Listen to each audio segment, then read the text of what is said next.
I have good examples where it has worked with corporations and that kind of thing, but I'll be happy to, we can talk about that. And So did they've not talked to us, of course. Yeah. sure. And I mean, our door is always open if there are bright ideas out there, and Sure, we'll other work on setting up a consultants. meeting. And so Well, why don't we have them, whoever this consultant is, meet with Retha ASAP? Sure, we can do that. Like this week, and tell them their ideas and so forth, and then we can begin to vet it, because waiting 2 weeks to council, it only hurts. I know everybody has great intentions, but it only hurts the employee. Sure. I mean, the last time we went round and round for 6 months, nobody intended this. Everybody was working so hard to get it done, but we ended up charging, with best intentions, charging our employees more in premiums for the lesser plan because we moved things around and it threw out of whack the well-thought-out plan that had been worked on for a year. So, that's fine, but that's just what happens when you Sure. start pulling straws out of things that have been built, so. and I almost wish we could move forward with the plan, and then all of those ideas over the next 60, 120 days, 6 months, we could, like we started this process a year ago, we would then, because next year this time, we're going to be back here before you presenting what we would propose as a plan going forward for the next fiscal year. I mean, it's just not something typically that we are able to work out in 30 or 60 days. Right. Because whatever we talk to the consultant about, then we got to start another process of meeting with employees to explain it to them. And should we have 25 more meetings to explain it to them? And then what if they disagree? I don't like it. And open enrollment should have been October, effective January, and I don't know where we will be. So whatever we talk to consultant about, and if there's a change, then we got to start another series of meetings with employees. Let's go on and continue discussion. Thank you, Councilor Garrett. I would say if we can get a meeting with the broker with the new ideas, and the counselor is interested in hearing those new ideas, and Retha and our benefits, and y'all just get it on the table and talk about it, because the healthcare industry is something that people are pretty aware of the ideas, and so I'm sure it won't be news to Retha or to our healthcare provider, and there's probably a reason why we haven't already done it, but it could be a novel idea. And we need to know how soon it will be able to be implemented. So I think the sooner the meeting with the broker and the counselors interested in those ideas and our folks to get to the bottom of it, the better, because I'm actually a little nervous for the employees right now. What about the work session on We don't have the time. Okay. I mean, if we can vet through let's say, and I'm just hypothetically speaking, you come and meet with Retha, and this broker has fabulous ideas, 3 great ideas, then we can bring those to work session and feel that it's a good risk to hold up the process, because they have to do enrollment. Yeah. I think the latest we did enrollment was January. We've never done it that way. No. When was it that we had to push it so far that time? We How had a late was it? special enrollment in April. Yes. It was, but we had done enrollment, then we did another, Then we had to special redo enrollment, Yes, in the middle of the year. and it was disastrous for the employees. Yes. So I think as soon as the good ideas that the broker has are brought to the table, and we can talk about those things, and if counselors want to come to that meeting, they can go to that meeting and listen and have their input. And then if there is something that we feel can be done lawfully and so forth, then we can bring it back to a work session and feel like we're good, putting at risk the enrollment schedule. And I'll say that we're going to have to bring our paid consultant to the table, and so you're going to have this broker who's going to be sitting across from our consultant who will vet whatever the idea is. And so that may be an awkward situation for the broker sitting in front of our paid consultant, That's all right. brokering, so, I mean, it's, because we're self-funded, we have to remind them that we don't go through a broker, we are self-funded. Yeah. And so the broker could have an idea, and our Shaw Hankins will see how to work it, but there is no opportunity for the broker because we're self-funded. This wouldn't be in a broker role, this would be in more of a consultant role, so. It's probably a benefits manager, another benefit manager company. Okay, probably. well, All right, let's get the meeting going, and we got a lot of counselors want to speak to it. Let's see here. Counselor Thomas, yeah. I hope that this is received in the spirit in which it is given. One of the complaints that I have heard from employees who went to those 25 meetings, various ones of those meetings, is that from those meetings there was information given to the employees about the plan as if it were a fait accompli, and that if there were any responses from the employees or recommendations from the employees of changes that might be needed in the plan, they were told in essence, thank you for sharing that, but this is the plan. And that there were no changes made in the plan from the time it was first presented to the employees until tonight, quite frankly. And so the employees that I talked with seem to think that, they go there to get information on how much they're going to have to pay, but they don't go there with a real opportunity to have input into the plan, into what goes into the plan. I believe that you are aware that I was very concerned that our Employee Benefits Committee did not have a stronger role in helping to design the plan. They were brought into this once the plan was designed. And I know that we have a consultant whom we are paying lots of money to do that because that consultant has knowledge of the market and so forth. But our employees really do feel like it doesn't matter what they say, what they recommend, that all that matters is this consultant and whatever he or she is recommending. Whether that is true or not, that is the perception of many of our employees. And I do think that if we can do whatever we need to do to dispel that perception, we ought to be doing that. And I know that health insurance is a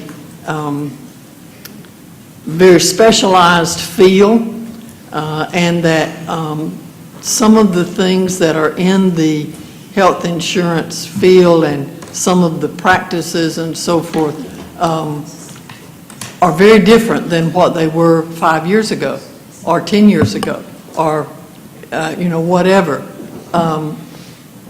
And so some of the kinds of things that might be recommended by our employees are not feasible. But we still need to make sure that there is a process and a procedure for our employees to have input into the plan. And I do think that if we can hold off for a week, a week and 2 weeks, whatever, either to next week's work session or to our next business meeting and get some of this information, I think it will go a long way to saying to our employees, we have heard your concerns, we've heard that you are concerned, and that, and Ms. Howell, I don't want in any way to give the impression that I think that what you have done is less than terrific. You do us a good job, and I want that, I want to acknowledge that, but I do think that we can do a better job, if you will, of involving our rank and file employees in what they are doing. And so I would urge you that even going forward, even after this plan is put to bed, that in designing what we're doing for our next year, and we're going to be back here, as the city manager said, this time next year, dealing with this stuff again, that we've designed some plan, some process to make sure that our employees have a way to get their suggestions to you. And I know that you are not opposed to taking employee suggestions. I know that about you, but I think we need to be sure that we have a very definite process for doing that. Thank you. And let me apologize, I didn't realize this. So the suggestion is to bring it back at next week's work session, not have another work session. You want to bring it back next week's work session? Okay. Well, we definitely would have to have that meeting before the work session, or there'd be nothing to work on. So you got to hustle. You think you could hustle up with the broker and get them in to see Retha and the health benefits manager, and we could just tag it on to the work session? Maybe a long day, but, you know, certainly important. We can't let the employees get them. Retha, following up with Councilor Thomas's point, what is the role of the Health Benefits Committee? I mean, what are they involved? How, or are they not at all involved with the Health Benefits Manager and you when you create this? How does that work? Right. Mayor, I appreciate the opportunity to respond to Councilor's comments with regard to the Employee Health Benefits Committee and the employees, as well as City Council, being made aware of plans as it relates to the health insurance. We developed a master plan 2 years ago, and that was one of the things with the new benefits broker, they've been on board with us for about a year now. In fact, it's been exactly a year. And when they came on board with us, that was one of the things I had already been working on. I said, we've got to do better about health care. We've got to do a better job of not surprising council, not surprising employees, and it takes a long-term strategy. So we've talked about that. What you saw in FY16 in terms of health care was a part of that health care master plan in terms of implementation. What you see in FY17 is a continuation of that health care master plan. We came and talked to you about it. Our benefits consultant came and we talked about what was going to be in that health care master plan. We went through it in detail. That health care master plan was talked to about with our Employee Benefits Committee on numerous occasions, getting their input. This is the direction that we are going. We said to the Employee Benefits Committee, we said to this council at least 2 years ago, when we were having so many difficulties trying to figure out ways to control health care costs. At least 2 to 3 years ago, we've been saying we were going to do away with our HMO plan. Now, for the FY17, we're doing away with the HMO plan. For 3 years, since we've had the Health and Wellness Center plan, for 3 years when it was open, one of the main things employees said that they wanted to have access to it without having to be on this health care plan. 3 years ago, employees were saying that. Now we're getting to that, and we're offering employees what they've been asking for. So what's in FY17 is exactly what employees have been asking for. This is not new stuff. These are things that we've been talking about for at least 3 years since I've been in this role. We've been talking about these things, and now we are here, so they become a part of the plan.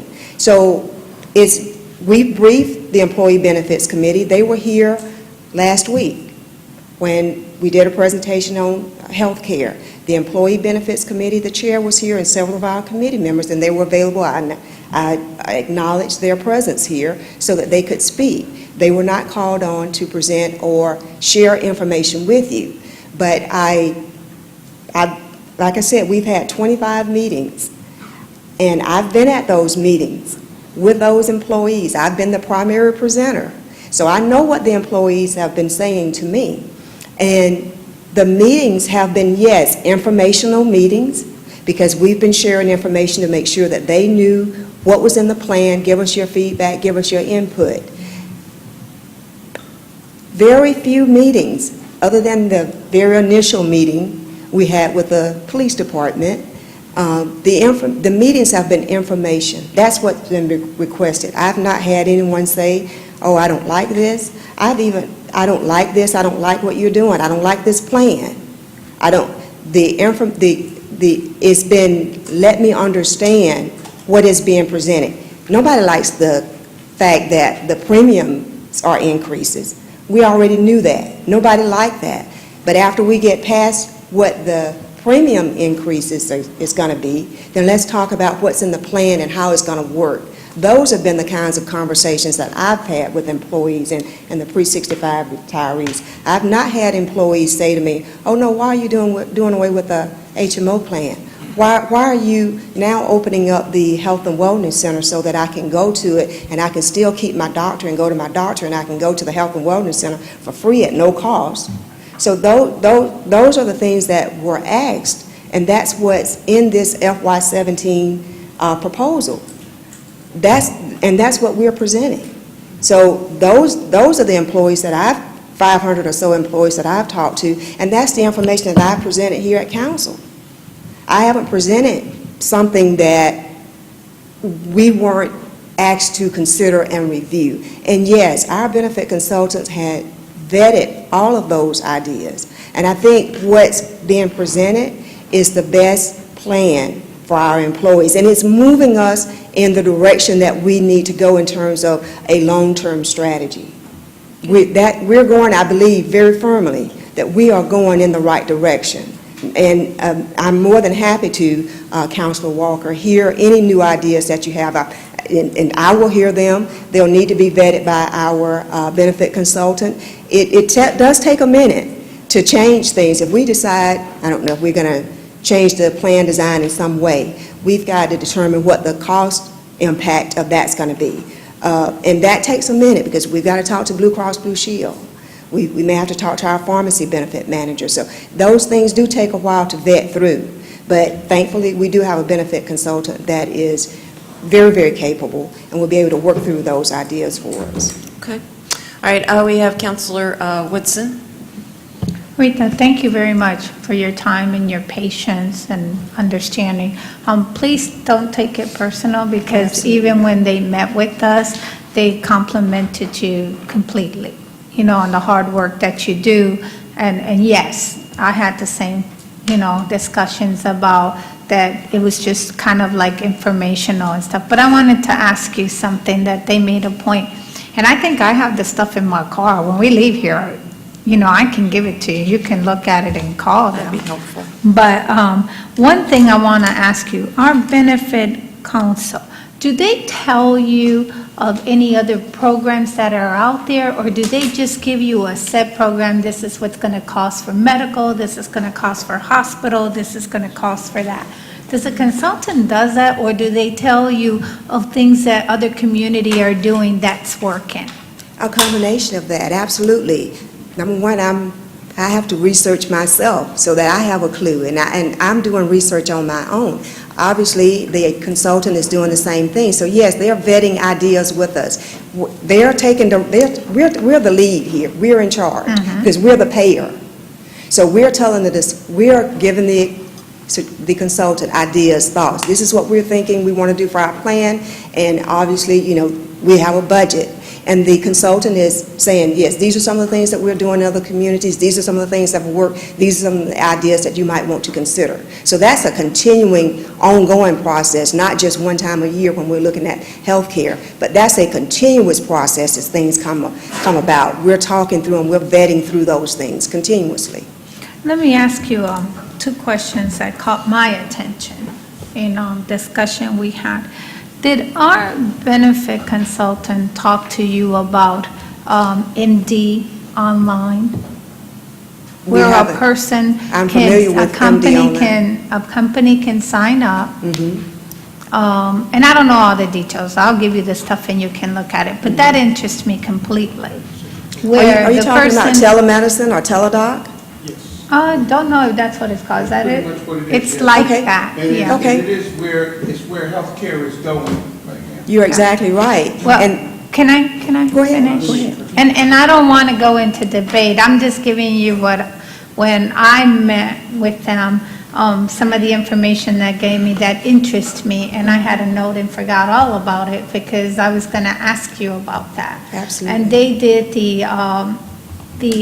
they discussed about the online doctors that are available that people can call and get information from, and they can tell them what they need to do and so forth and so on, which will stop an employee from taking off from work to go see a doctor or go to a clinic or something because they can do it online. That was one of the things that was discussed that caught my attention. They discussed a lot of things, but that was, and I myself made the question is, but everybody doesn't go online. And I said, well, people are very going to be concerned also about putting their personal health issues online. And the discussion is more, so I'll let you handle it since you know better. But that caught my interest. And the other thing that caught my interest was you do a great job, but you need some help. And another thing that they mentioned was a counselor, a person that would be, just focused just on that. And could be able to sit with one-on-one and take someone's whole family or their own personal thing and guide them in the benefits we have and don't have. Like, for instance, one thing that they mentioned was peach care for children. I know I have some employees that gone to peach care and they told them, no, they don't qualify. But based on the information they gave us, yes, they would. They just didn't ask the right questions and didn't fill the right paperwork. For Medicaid, the same way. So there was some good points made that I know for myself, I don't know anyone else, but for myself, I know that I said to myself, I wonder if the consultant and Rita saw some of this or knew about some of this. So when we're talking about it, well, when I'm talking about it, I'm talking about innovative ways that would save us some money or it's a possibility. Because I like the counseling person also for the simple reason was that you wear more than just the insurance hat in HR. You do. And you spend a lot of time of it. But if you had someone that's all, they did with the employees, then you would be free to take care of all the other HR necessary stuff to do. And then the employees will have a counselor. I don't know how it all works. So I'm not going to sit here and tell you it's better than what we have. But it's things to think of that's out of the box. And with today's society and the millennium today, everything is going in that, in that direction. But I'm not afraid to give you the packet. If I have it in my car, I'll be more than happy to give it to you. But I tell you what, those two caught my attention. And I just wanted to know, that's why I asked you, does the consultant tell you of all these other programs? Do they have statistics? Do they show you the statistics if they work or don't work? Absolutely. That kind of stuff. That's what I was saying. It's not putting you down, not saying you didn't do your homework or anything. It's just like if you were interested in something and somebody came over and told you something else, and you'll say, maybe I need to look at that. I didn't look at that, or I didn't know about that. But we can go after this, and if I still have it in my car, you're more than welcome to have it and look at it and call them. Well, I'm not going to mention names because I don't Sure. want to advertise anybody. Sure, let me mention telemedicine. And I think that this was actually an employee that brought it up. Of course, we've heard about telemedicine, known about it for years. But when Randy Robinson was here, and we had a big kahoo about healthcare, and that was one of the suggestions that he made. Telemedicine, in essence, basically it allows you to have a visit with a provider, with a healthcare provider, from the comfort of your home for minor illness and aches. It allows you to either Skype, call on the phone, or otherwise have an interaction with a healthcare provider. They're typically for minor aches and pains, infections, those sorts of things. If the physician will prescribe you medicine, they have to have some type of face-to-face with you, a Skype or something like that, okay? So that is something that's been vetted with the Employee Benefits Committee. In fact, it'll be brought online in FY17. The way we're easing it in is trying it out with employees. Employees will have it as an option this year in FY17 when they meet with an enroller. They will have an opportunity to sign up for what's called teledoc, which is telemedicine. They can choose it. It's going to be $6.99 a month, and it's for your whole family. There's no other copay. You get it for the whole year. You just pay $6.99 a month. So we're trying it this way to see how many employees will sign up for it, and then next year we'll move to another phase with it. So I agree with you. That's an excellent benefit. So that's going to be implemented. Now, your second question as it relates to a counselor having a one-on-one with an employee so that they can sit down and go point by point on every benefit that's offered and having that available to the employee. That's one of the benefits of our consultant. We have a call center. Every time I get an opportunity, if you just downstairs here, there's a number. There's a big easel down there. It says call the call center. When you call the call center, these are advocates for the employees of the Columbus Consolidated Government. When you call, no matter how small your problem is, no matter how big it is, there's no wrong answer or wrong question or stupid question that you could call them and ask. If you're not sure about your health insurance, you can ask, well, walk me through it. Help me understand my health insurance. They know our health insurance. They can walk you through it. If you have a question about your dental, if you have a question about vision, if you have a question about the flexible spending account, anything related to our benefits, those counselors, that's what they're there for. They can walk you through it step by step. If you have a problem with a claim issue, you went to the doctor and you got your benefit statement in the mail that said you owe $240. You said, well, I don't think I owe $240. You pick up the phone, you call the 1-800 number of the call center and say, hey, look, I don't think I'm supposed to pay $240. The advocate starts to work for you. If they need to call Blue Cross Blue Shield, if they need to call the provider, that's what they're going to do. You can correspond with them via email as well. That also helps ensure your privacy. You can sit there at your desk at work and you can send an email to customerservice@shawhankins.com and say, this is my problem. They will email you back. Or you can call the 1-800 number, like I said, that's posted downstairs on the bulletin board. It's also posted at the government center and other places. Of course, it's posted on our website. So you're right, we do need help. And that's one of the reasons that we have Shaw Hankins, that we had also in our previous vendor, is they have an excellent call center. You can call it, the hours, I believe, are 8:30 to 5 each day, Monday through Friday, so you could call, and then you can send an email anytime you want to. So that's really the best way, and it ensures employees' privacy. They're not calling human resources people that they know and that they might see at the cafeteria. They're calling someone that doesn't know them. This ensures their privacy. So these counselors are trained. They know our plan. They know it better than I know it. And they can walk them through it, and they can troubleshoot things for them. So I appreciate you bringing that up. It gives me an opportunity to get employees to call our call center. Well, the counselor does a little bit more than that.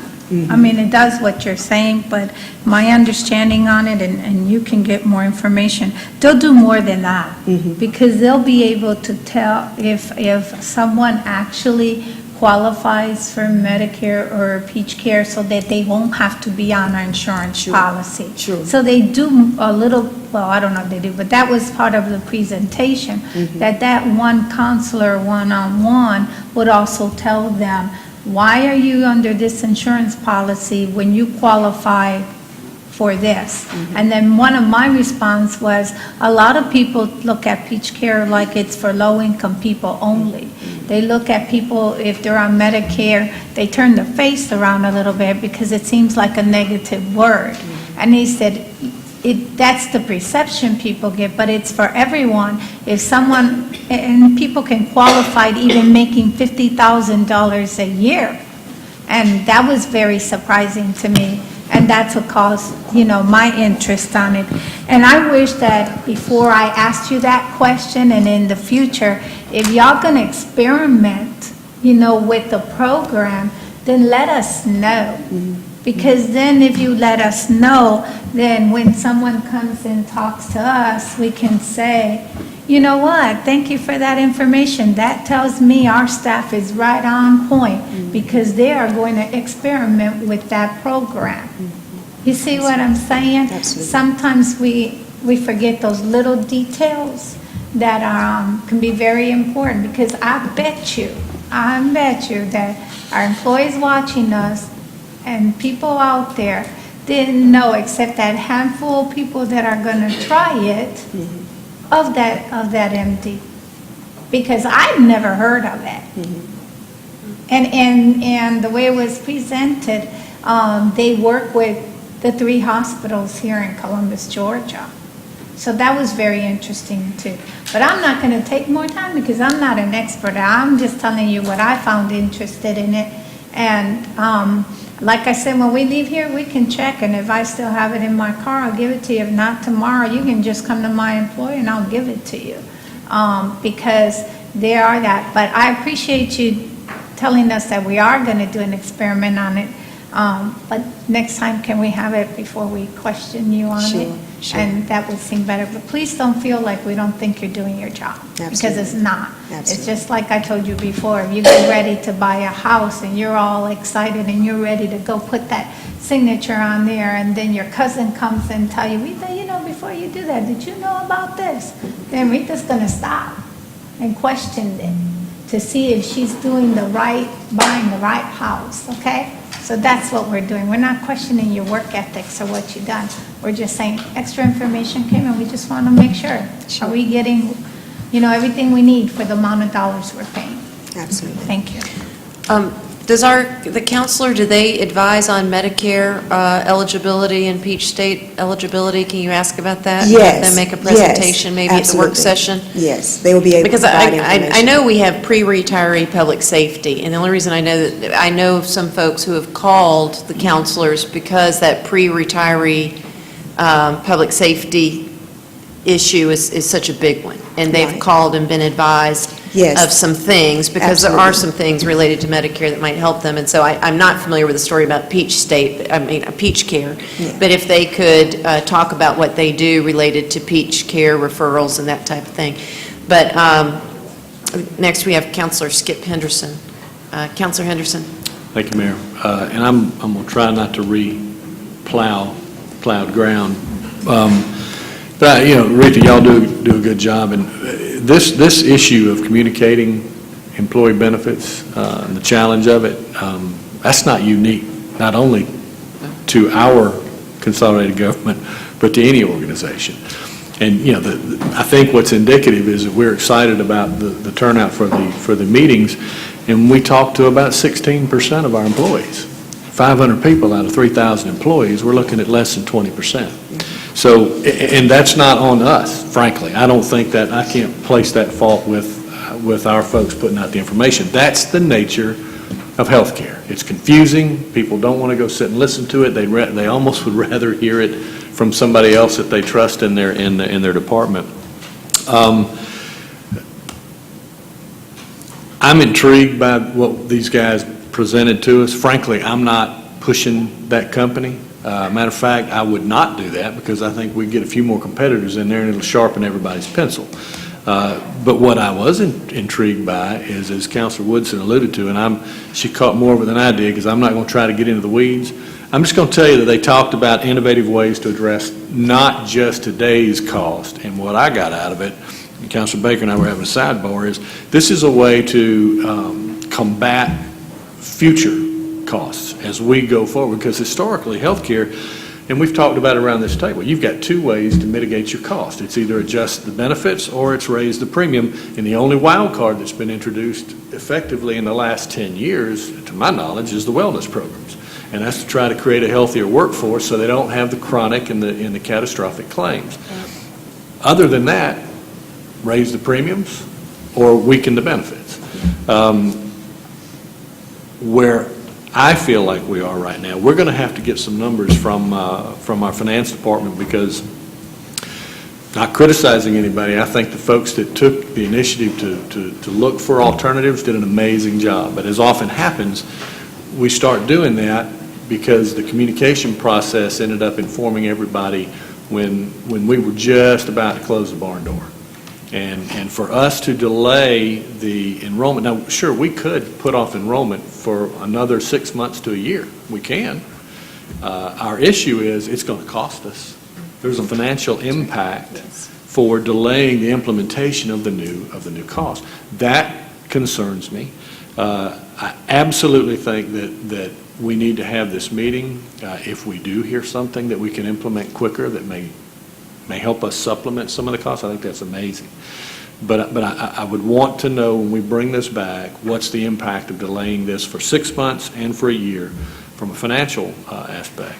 I don't blame our HR department for not catching all these newer thoughts, because the guys that were presenting them, quite frankly, said some of this is just off the chalkboard. I mean, they've just now started implementing them. But there are other firms doing it. There are people who are utilizing these kind of things.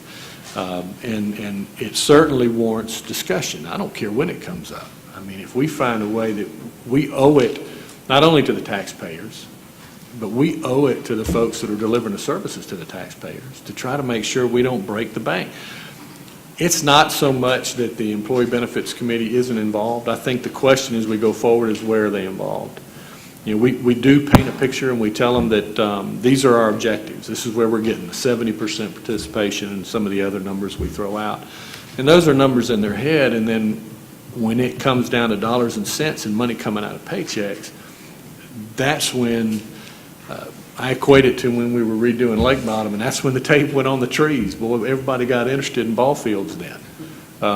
So I think we need to pursue this and pursue it quickly, but at the same time, we need to have the information of what the financial impact's going to be for every quarter that we delay our enrollment.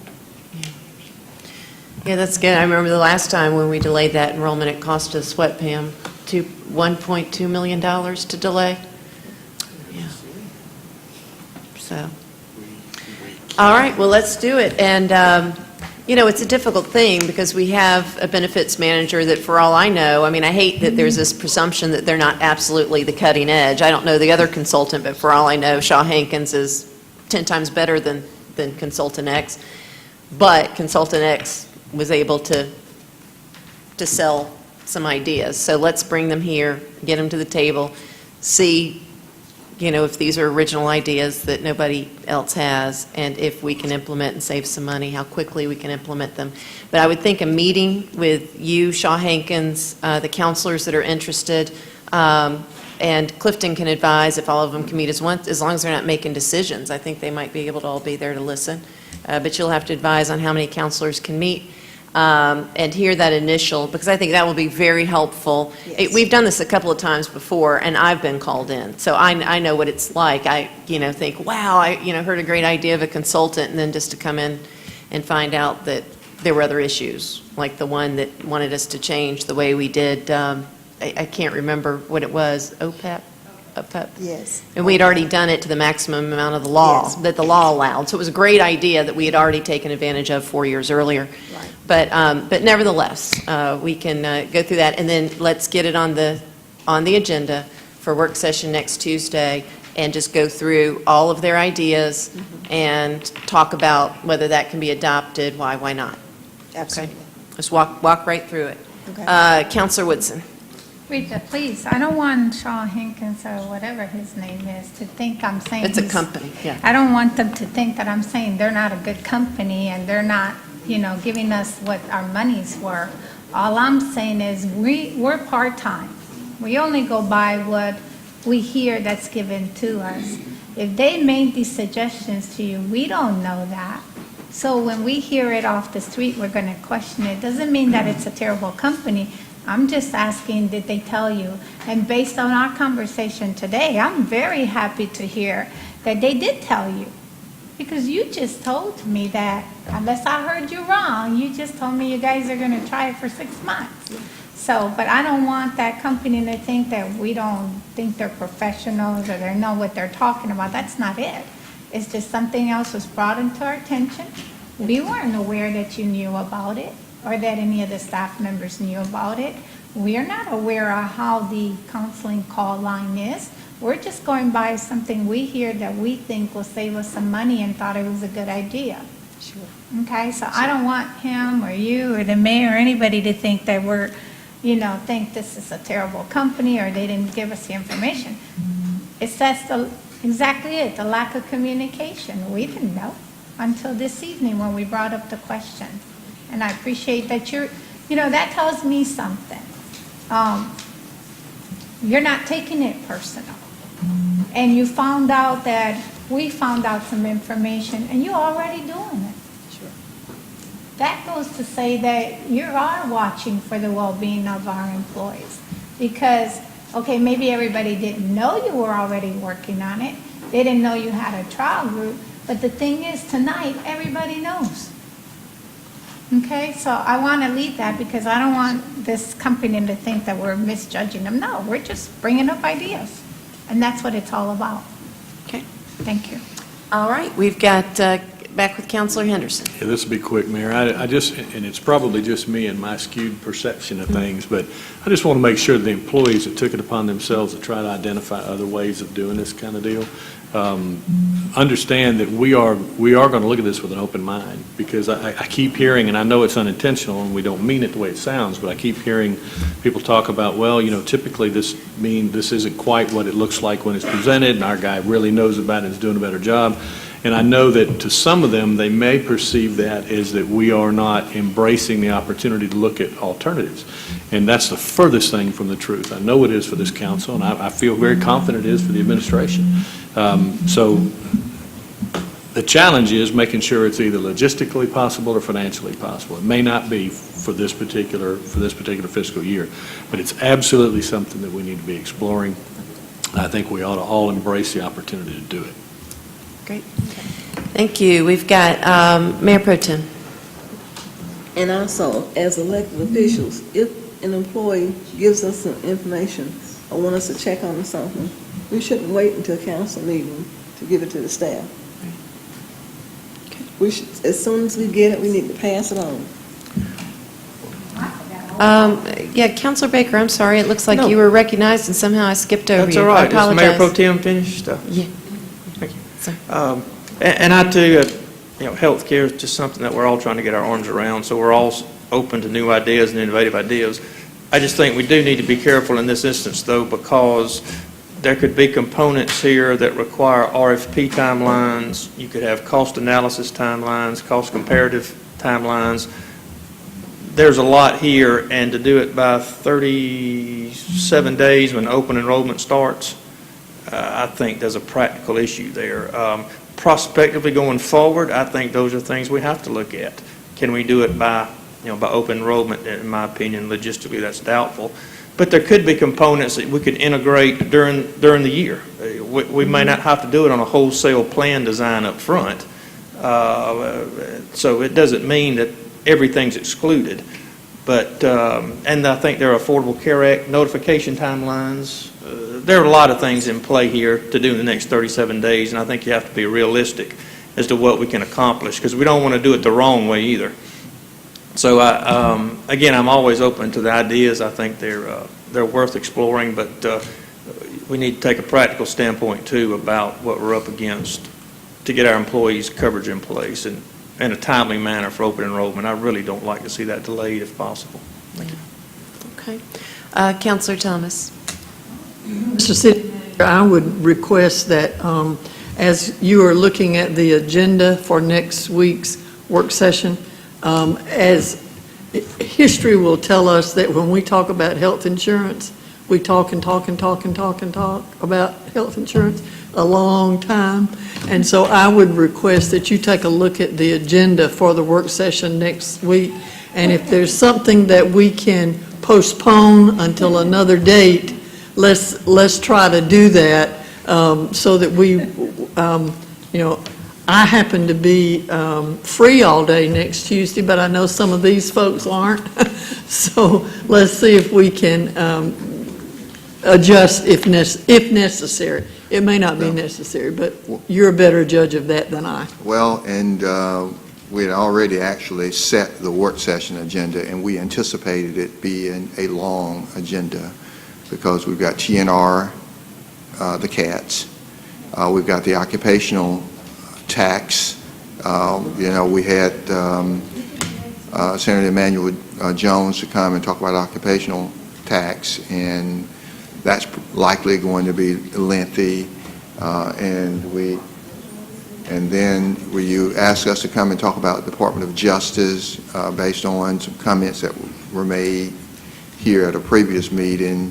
And then if we add this subject on top of that, we'll pack dinner and bring you pajamas. Well, maybe we can put off well, let's look at it. We can put off the DOJ and the, no, that thing Pops wants to, we need to get to the bottom of that. And it's, yeah. But TNR. maybe the occupational tax and the DOJ. So let's take a look at it. We'll figure it out. Table TNR. Say what he said? Yeah, he called for the work session, for it to be at the work session. Did you? We'll do it next month. You want to do it next month? Yeah, because this right here, this issue, like, Okay. the community's hearing loud and clear what I'm saying Mike. about TNR. We can, this is, Oh, I'm sorry, Pops, there you go. this is something that we need to attend to. I think we We're can. dealing with the employees. We so can maybe will- put off everything else and just have those two subjects. And I think you're right, Judy. I think this is something that we do go on and on and on. This is dealing with the employees, and so this is immediate. Yeah, So we I will think we can table get it. TNR. And I think that may we be able to can do it. leave that up to the city Yeah. manager to make, what makes the most sense to you, but We'll take a look. if you'll Okay. take a look at it, that's all Let's I take a have. look and manage the time, so. Sure. Thank All you, right, sounds good. Thank you, Retha. All right, Mr. City Manager? All right. Oh, wait, Well, whoa, we don't have a vote, do we, Tony? All right, we have a motion to table it, discussion, and a second, and discussion is concluded. All those in favor of tabling the health care plan until the next time we meet, state aye. Aye. Any opposed? Okay. I've got a resolution that we've discussed with you. We're requesting approval to make payment, total of $240,000 to Paul and Katrina Zimmerman for damages to their real property. Got a motion and second for approval. It is queued for is there any discussion related to this matter? I apologize. Okay, seeing none, all those in favor, please press red for yes. Please press green for yes and red for no. Is anybody confused by that? I think, yeah, right. Okay. It passes. I apologize. I've got $3,500 grant for RSVP. Okay, we've got a motion and second for a grant of one-time funds augmentation opportunity from the RSVP grant. We have Counselor Thomas. Oh, wait, let's see if we can get do we have a motion and second, Tony? Okay, Counselor Thomas. Mr. City Manager, would you remind me what RSVP? Retired Senior Volunteer Program. Those Got it. are the volunteers that go around with public bodies. They, Sometimes we retirees can't remember what. yeah. All right, this item is queued for your vote.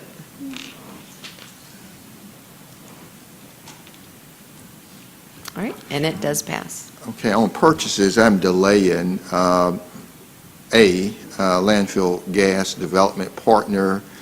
I want to come back to you with a presentation regarding methane gas and all before we ask you to approve allowing us to move for a consultant. We don't need you to do anything, but I want you to know that Okay. that's why it's delayed, because I think you need more information. I'll second it, Evelyn. Okay, we've got a motion and second to approve items B through K. I am happy to read them off, but want to see if anybody wants to pull them for consideration first before I read the whole lot of them. Counselor Thomas? Mayor, I do think it's important, at least items H through K. There has been so much discussion in the community about the garbage trucks and all of those kinds of things. I think for those who are listening, there needs to be some explanation or some comment about that. So I'd Okay. ask for that. Okay, let's then go ahead and take items B, C, D, E, F, and G as a motion from the Mayor Pro Tem and a second from Councilor Woodson. And those items include athletic uniforms, retrofit upgrade of closed-circuit camera truck, hydraulic mini excavator pursuant to this Georgia statewide contract, paper products related and related supplies for the Civic Center and Ice Rink, an eductor truck, National Joint Powers Alliance, and landscape materials. Is there any discussion? Yeah, we got a motion and a second. Is there any discussion related to those items? Okay, hearing none, I'll cue items A through G for electronic voting.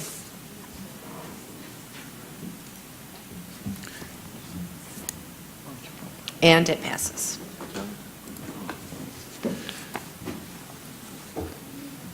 And we have a motion and a second for H1, H2, I1, I2, J1, J2, K1, and K2, which are refuge trucks. Mayor, He's going to speak a little bit. Oh, on each okay, one. yeah.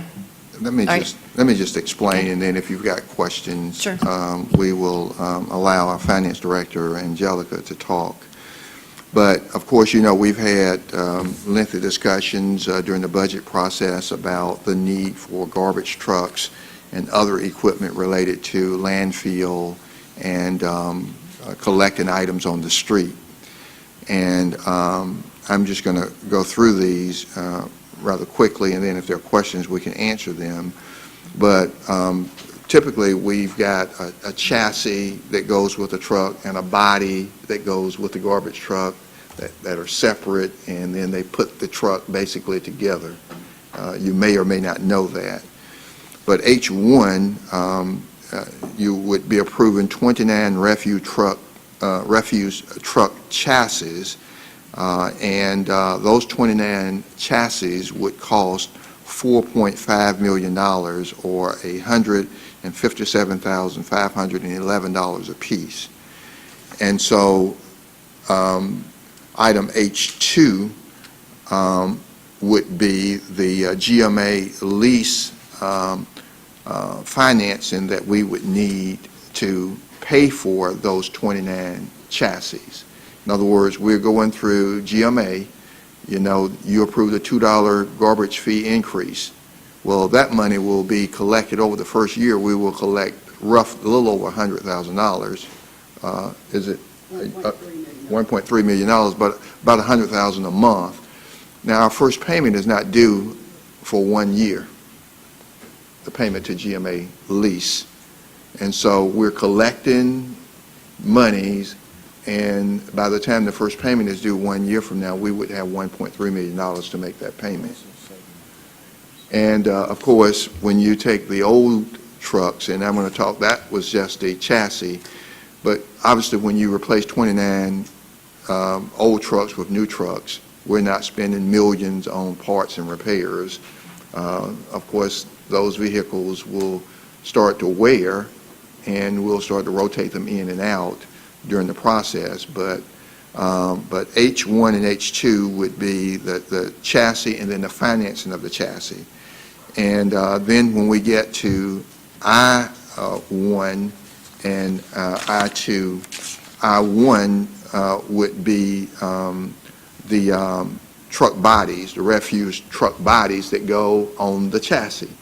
And those truck bodies would be $2.8 million, or $88,424 each for the body that goes on the chassis.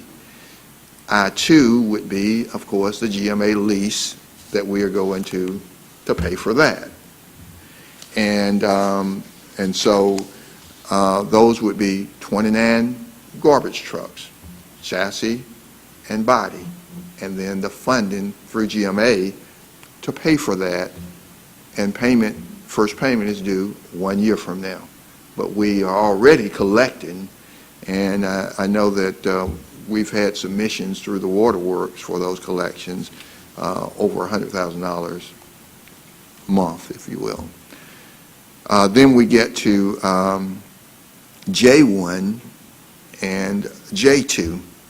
J1 would be grab-alls.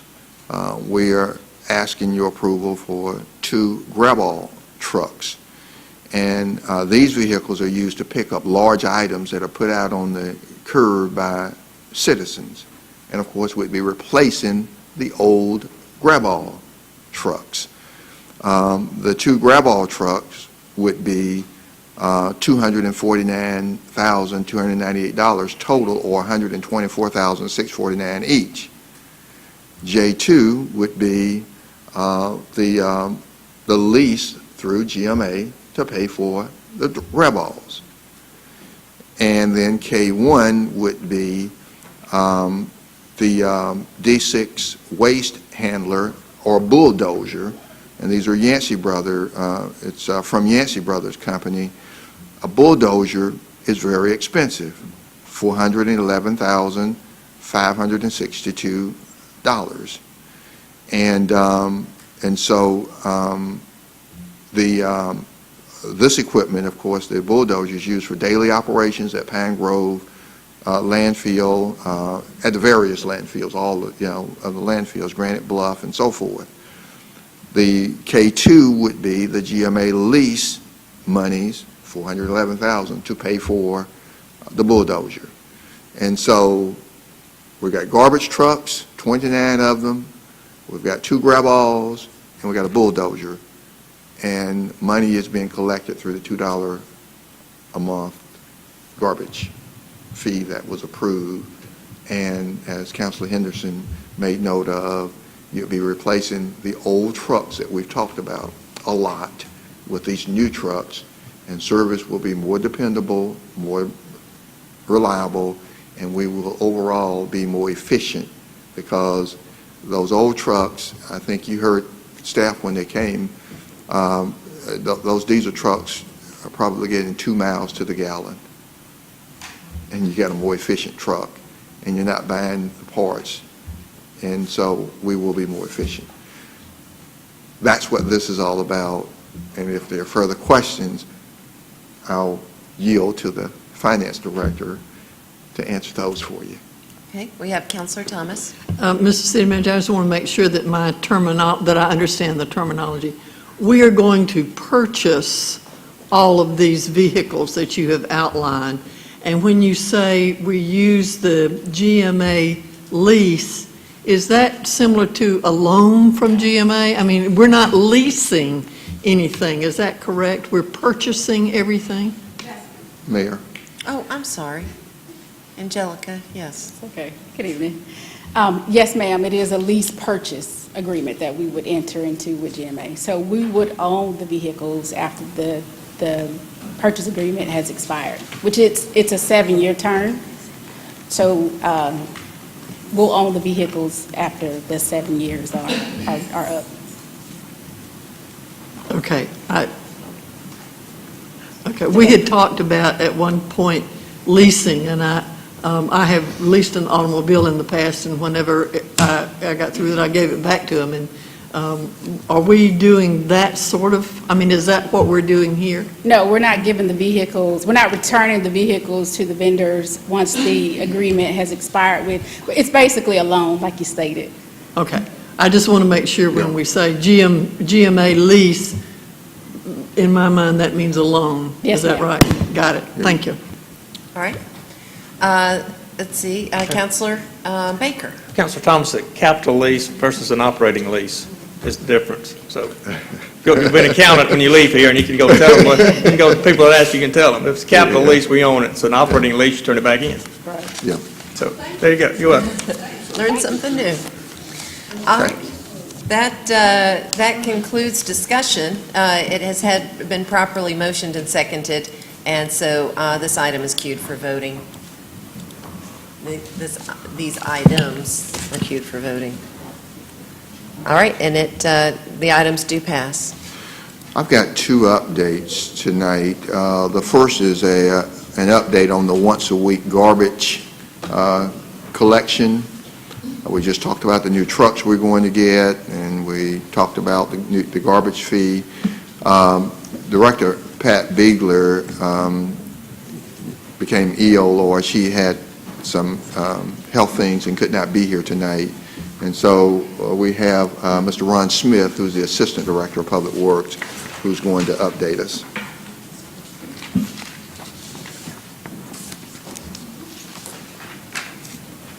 Once a week garbage. All right. Good evening, everybody. I won't be long. This is something that I hope will be informative to you. I just want to talk through where we are 1 year later since we started the once-a-week garbage collection. You're getting some handouts. You probably have it on your computers as well, but you've got some handouts coming that you can make notes on and write on, and if you have any questions, of course, I'll be glad to answer them at any point in time. The results that we have expected have been excellent results. Now, that's from my opinion, okay? Yours may be a little different, but I do think we've had some very good results by you allowing us to try this or go to this once-a-week garbage collection. We had some goals that we set out with, and they are being met or have been met. One of them, of course, the ones here, physical relief. You've allowed us some relief in picking up garbage, and citizen satisfactions are generally pretty high. And we'll talk about that with the next few slides. Most citizens are satisfied with the once a week. We have far more positive than we do negative. Saying that, I got a work order this afternoon, a negative one from someone, and I don't remember where it was at. I just opened it and read it, assigned it to the division manager to answer back, complaining about smelly garbage and maggots in the garbage. Been a while since I've been in science class, but I looked up how long does it take maggots to develop. Well, they develop in less than 24 hours, so if I pick it up twice a week, you still have that problem. So the situation can be handled if people would put their garbage in plastic bags, keep the garbage cans clean, keep the area around it clean. It'll be good for a week. And that's the main complaint that I have heard personally, other than people just don't like it. It's given us smaller routes. We had trucks that were running anywhere from 1,000 to 1,100 stops per day when we were doing it twice a week. We've reduced that number down to 600 to 700 stops per day. That takes a lot of stress off the driver. It takes a lot of stress off the vehicle. It takes a lot of stress off the inmates. They don't have to pick up those additional 400 to 500 cans and dump them in the back of the truck. So the once a week has helped us in that as well.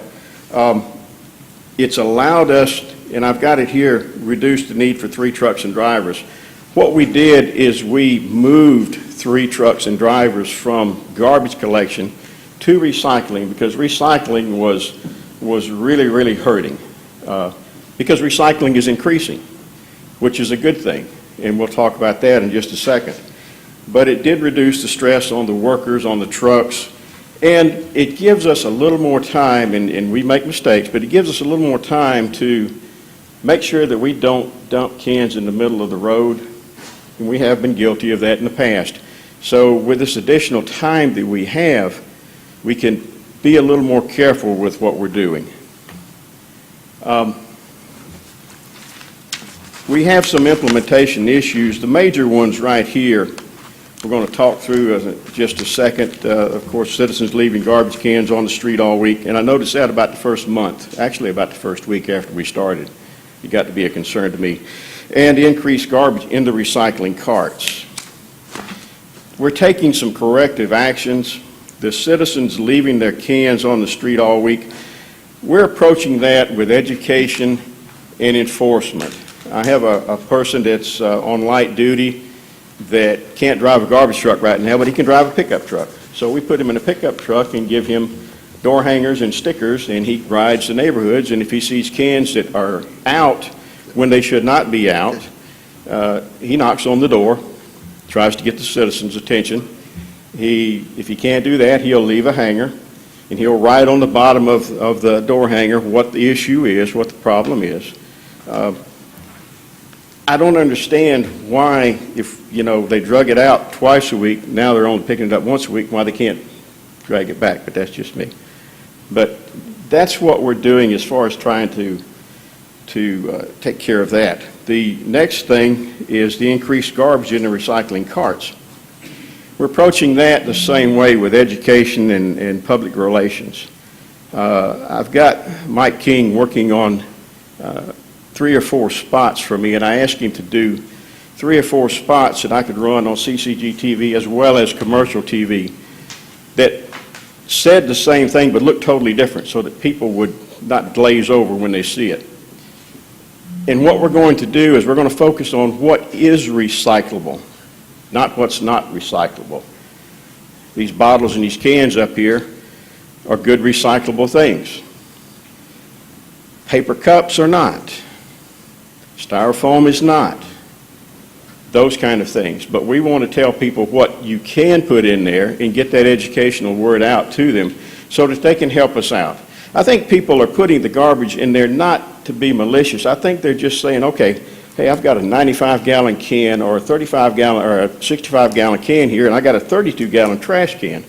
This looks like it might be recyclable. I'm going to throw it in a big can.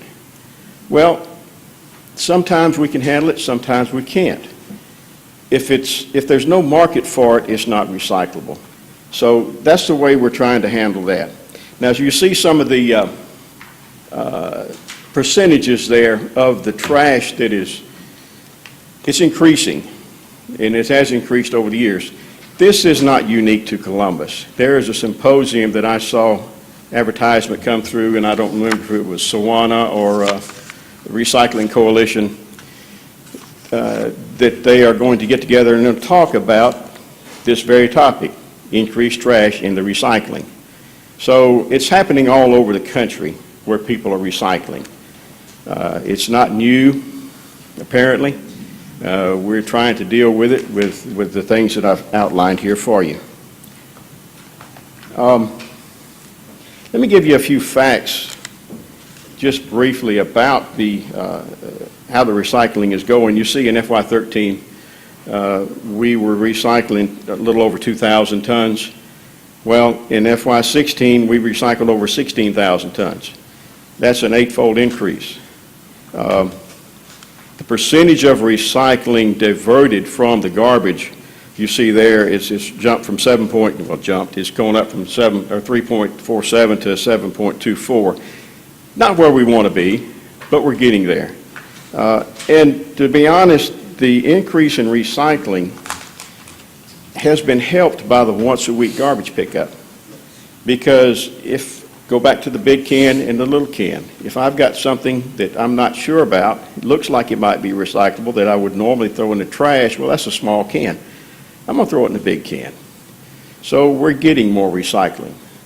And that's not necessarily something unique to Columbus as well. Other communities that we talked to before we started the larger cans noticed the same trend, that when you put the larger cans out, recycling went up. Their people participated more.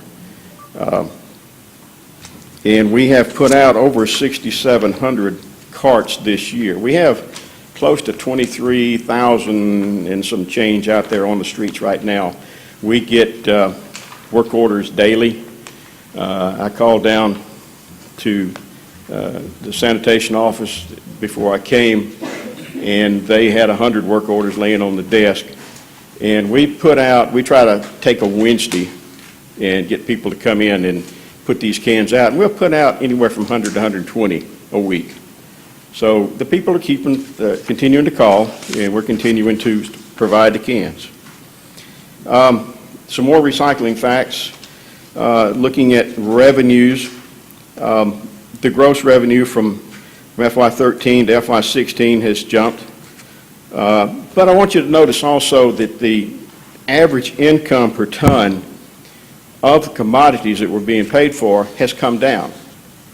Now, one thing you need to understand is all recycling is market-driven. If there is no market, there is no recycling. There's no place to put it. There's nothing to do with it. People don't want it. So it's all market-driven.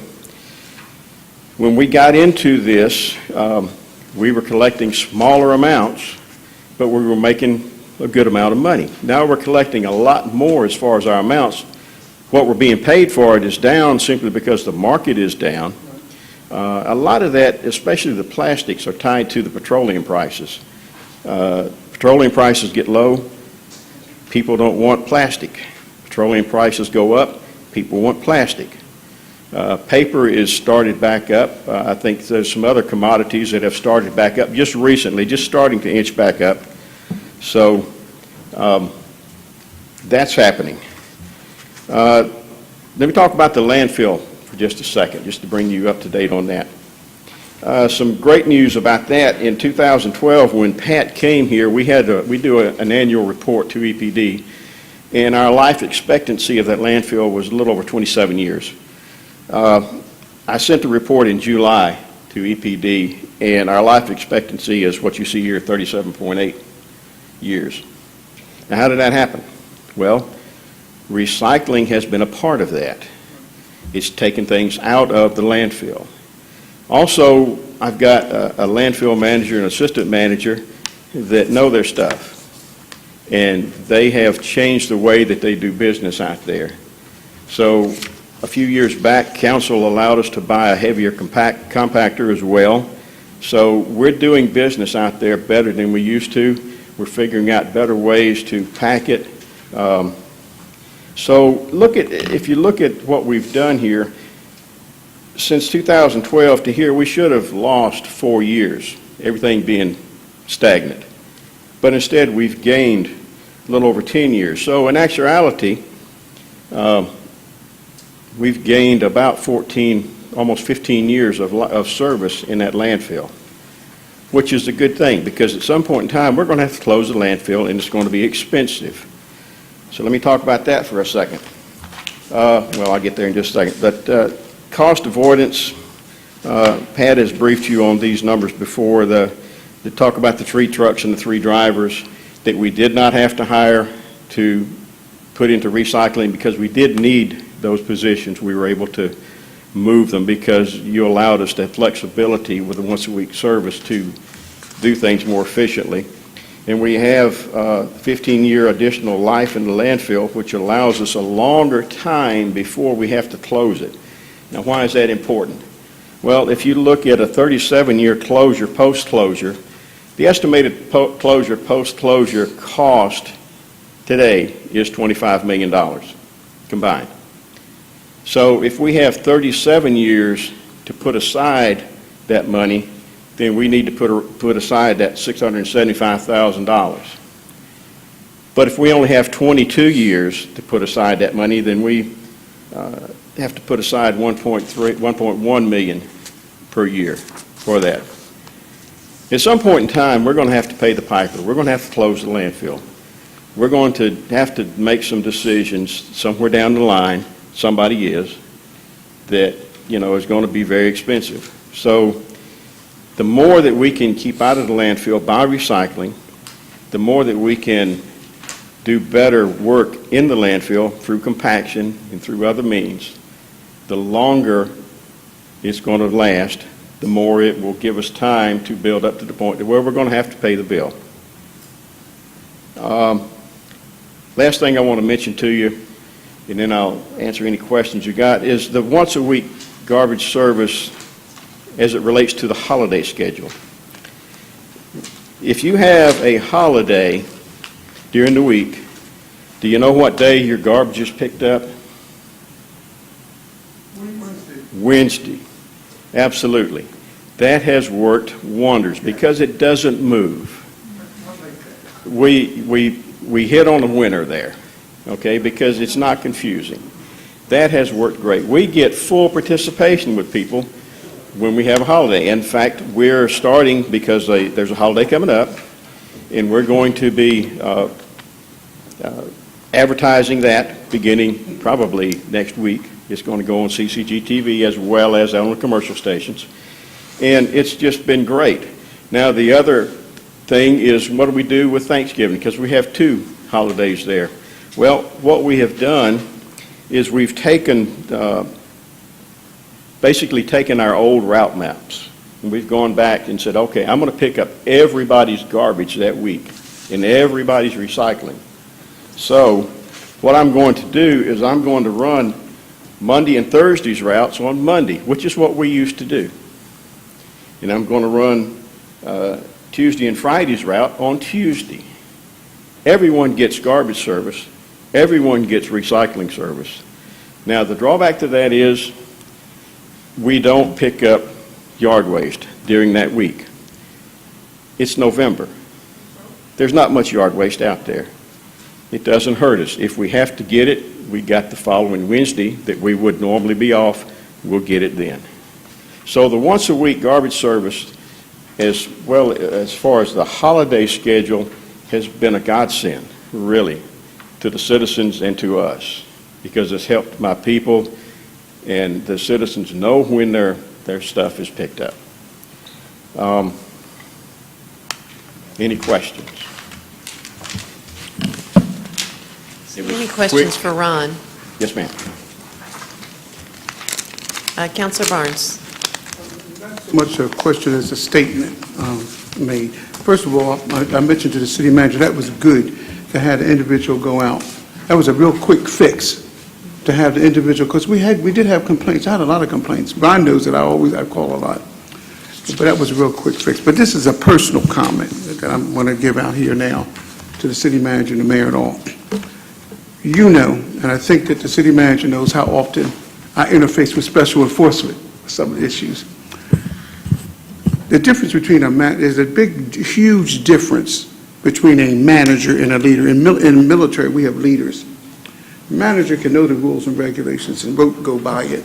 But you know what a leader does? A leader will know the rules and regulations if there's a problem, accomplish the mission, even if you have to look outside the box, and that's you.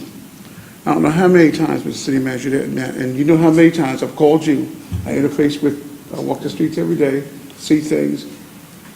A lot of times, some of the individuals may not know how to address a problem, but when I call this gentleman right here, we don't always agree, but he solves the problem. I want to repeat that. We don't always agree, but he solves the problem because he gives common sense advice, like he was talking about the maggots and individuals that call. Councilor Barnes will tell you what we need to do. Just help them tie them up. They'd be good. You understand what you get what I'm saying? And we're good to go. That's that gentleman right there. So I just wanted to let the city manager, because you know how often I call you. I'm going to be talking about pools in just a little bit, and the information that you gave me. Thank you, sir. All we want to do is to make sure that the citizens that pay everybody's salary, that we meet their needs, that you meet their needs. And I just want to say thank you for that. Thank you, sir. The last thing I want to mention, there was a handout, I believe, that you got. We do a monthly newsletter, and I think that we email it to each one of your council emails. It's very brief. It just gives you some facts and figures and some things in there of how we're doing and what we're doing in public works. So please take advantage of that, and thank you for your time. We have Councilor Thomas. Just a question on the holiday schedule. This year, Christmas Day is Sunday. And quite frankly, Mr. City Manager, I don't remember if we are observing that on Monday, I would assume. Is that right? I believe it's Monday. Monday. It works out, the Christmas. I guess, well, here's my question. Yeah. Let's start talking really quickly about how that schedule is going to be. That's one of the things that folks have been as concerned about anything else is, you know, when we have 2 days, how is it going to work? Thanksgiving is pretty clean because it's the same 2 days every year. But Christmas moving around. Christmas and New Year's this coming year, or this year. Right. I believe both of them are celebrated on Monday. Well, Tiasha Johnson has it, and it looks like we're going to be taking Friday and Monday for Christmas as the For floating Christmas, holiday. right, Yeah. okay. Mhm. But And- what do you do if you have one holiday in the week? You put your garbage Wednesday. out on Wednesday. So the one holiday would be The Friday before is a For Wednesday. those folks, go back to Wednesday, and for the Mondays, go to Wednesday. Wednesday. Okay. Okay, Okay. thank you. All right, we have Counselor Woodson. Ron, I'm going to be short, just out of curiosity, because myself and a couple of people were having a conversation. Whatever happened to when people used to recycle and they got like a penny or 3 pennies or 5 cents for, plastic or glass or stuff? That doesn't exist anymore. I know it does in other communities. Is that not a benefit? Let me see if Like in other cities, I have a bottle of Coke or something. Oh, the There's some deposit. cities that do still, so I wanted to know why they stopped that. The deposits, to be honest, I don't know the answers. I know I used to collect Coke bottles to buy gas for my Volkswagen. We were just having that's why I said it was a quick question. We were having that conversation and we asked, what happened to those days? And then, so I was just wondering. Huh? Yeah, I know some places do it still, but I was just wondering. Okay, told you it was short. Okay. All right, Ron, that looks like that's all. Thank you. And the last presentation will be HR Director Aretha Hollowell, related to pay adjustment, longevity pay.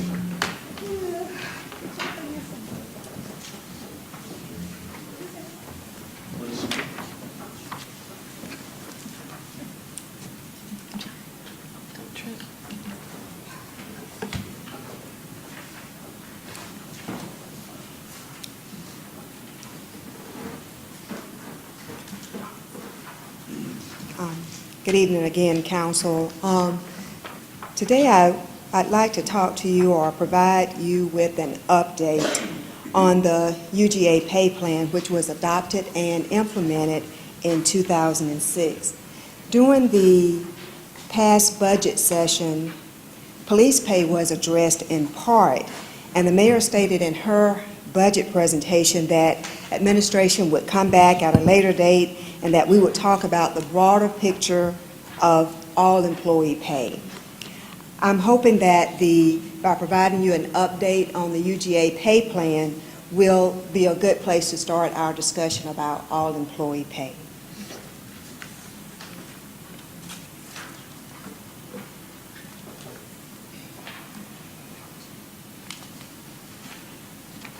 As stated, the UGA pay plan was adopted in fiscal year 2007.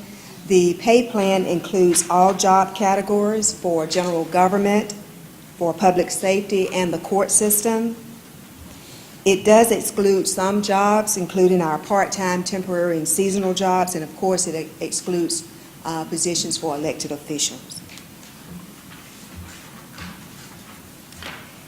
Just a summary of the pay plan implementation. In FY 2007, the pay plan was implemented at 92% of the market. Also included in that pay plan implementation was longevity increases. For those employees with 1 to 3 years of service, they were moved one step on the pay plan. Those employees with 4 to 6 years of service were moved 2 steps, and those employees with 7+ years of service were moved 3 steps. And let me say that the structure of the pay plan is considered a traditional model. It includes both grade and steps. In FY 2008, the pay plan was implemented at 98% of market. It also included longevity increases for employees that had 2 to 9 years of service. They were moved 1 step, and for those employees with 10+ years of service, they were moved 2 steps. And then in FY 2009, the pay plan was implemented at 100% of market. Then, of course, in 2008, which is, I'm sure, very fresh on most of our minds still. We had the economic downturn that impacted the entire economy, the national economy. So budgets were constrained. The public and private sector, they downsized, as we did, downsized, right-side, and budgets were leaner. Positions were frozen, positions were unfilled or deleted. Just to give you a further overview of the pay plan implementation from FY10 then to current 2017. In FY10, there was no COLA, no pay increase. In FY11, there was no COLA, no pay increase. And in 2012, it was recommended in the budget, and you approved a 0.5% COLA in FY12. In FY13, you approved a 2% COLA as a pension adjustment when we had pension reform. In FY13, you approved a 0.5% COLA. In FY14, the second phase of pension adjustment, you approved a 2% COLA. In FY14, 15, and 16, there was a 0.5% COLA. And then in FY 2017, you have approved a 2% COLA as an offset to the health insurance increase. So that gets us to 2017. The current pay plan, upon review of it, the advancement opportunities are limited. The way you advance now on the pay plan is you get a promotion, your job is reclassified due to job growth, job evaluation, or the needs of the organization. There are opportunities for career ladder advancement. There are 48 positions that are career ladder positions. And there are education incentives, but those are limited to public safety personnel who are law enforcement. So those are the ways that currently an employee may advance on the pay scale.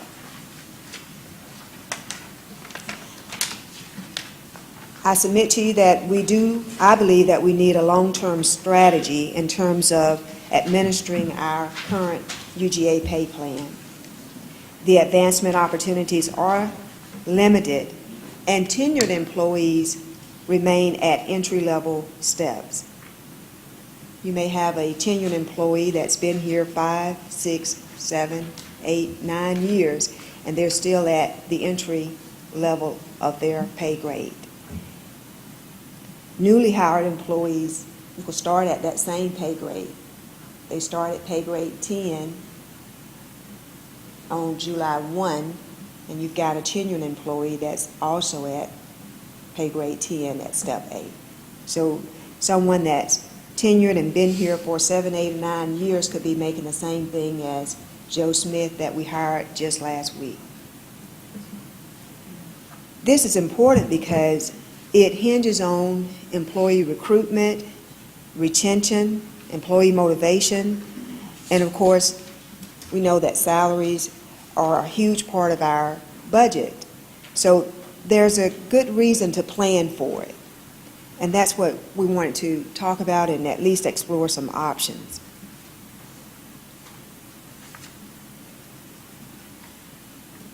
During pay plan maintenance, this will allow us to establish criteria for employee advancement. It will allow us to limit compression. It'll put some distance, hopefully, between those employees that are newly hired versus those tenured employees. It allows for a pay system that rewards employees, and employees will know more of what to expect and how to plan for the future. Some of the options that are currently associated with pay plan maintenance, and it's not just here in government, this is universal or national. Some of the options that are typically used are pay for performance, and we've utilized pay for performance here in city government from 1998 to 2004. We implemented pay for performance.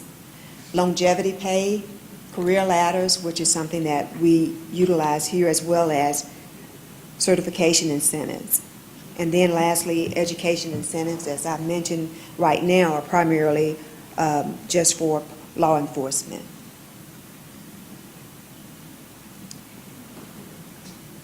Pay plan maintenance, again, these options in terms of pay for performance, which we've utilized before, it links compensation to measures of work quality and goals. Longevity pay recognizes an employee's years of service. Career ladders and certification incentives, they focus on talent development and professional development. And lastly, educational incentives, they focus on collegiate level professional development.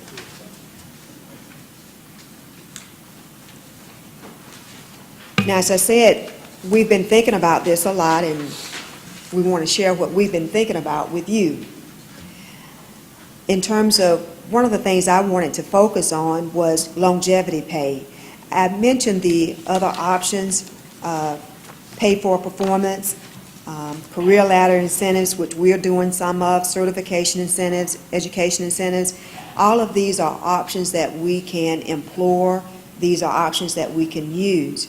But I wanted to focus on longevity pay for just a moment as an option because I believe it's a very viable option, particularly given our position now with our pay plan and so many of our employees still being at the entry level.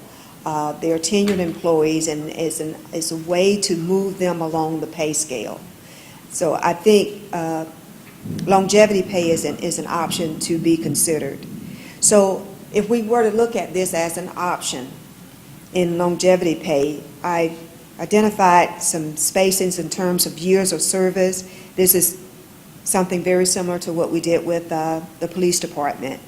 But if you look at the column in terms of years of service, when an employee hits this milestone, whether it's 3 years, 5 years, 7 years, 10, up to 30 years, they'd have an opportunity for a pay increase. The scale may be advanced to 1.25% when they hit 3 years of service, 5 years of service, 7 years of service. And to the right, the chart will show, if we were to consider that, what the budget implications would be.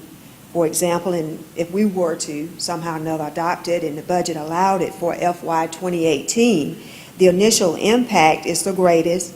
If we considered this option, the impact would be at $1.1 million.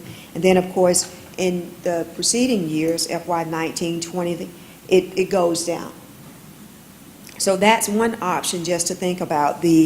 A 1.25% pay increase would move the employee, would advance them a step, and this would be a tenured employee versus a newly hired employee, so that begins to put some distance between them, and that's one of the things we're trying to do, is put some distance between the tenured versus the new employee, while also moving the employee, allowing them to advance on the pay scale. Aretha, stay here a second. We got Counselor Thomas. I just have a question. Ms. Hollowell, in looking at this, the 1.1 million in 2018, that would move everyone who hits one of these standards, right? That is correct. The first year, everybody that fits into one of those categories would be impacted. Right, You're okay. exactly right. So that's why that's the most, when you do it the first time, that's the most costly impact. But we are talking about each one of these milestones, if you will. Yes. Okay, Yes. thank you. So if I'm at 5 years, I get the 5 year. If I'm at 7 year, I get it because of my 7 year. Then I've got to wait till I get another anniversary. Okay, and let me make sure, suppose I'm at 9 years and next year I go to 10, my pay increase is calculated at 1.25% of my current salary. Is that right? Right. Okay. Yeah, well, no. This is a step that we're proposing. For example, if you look at, and I can put it on the flip chart, if I could show that real quickly.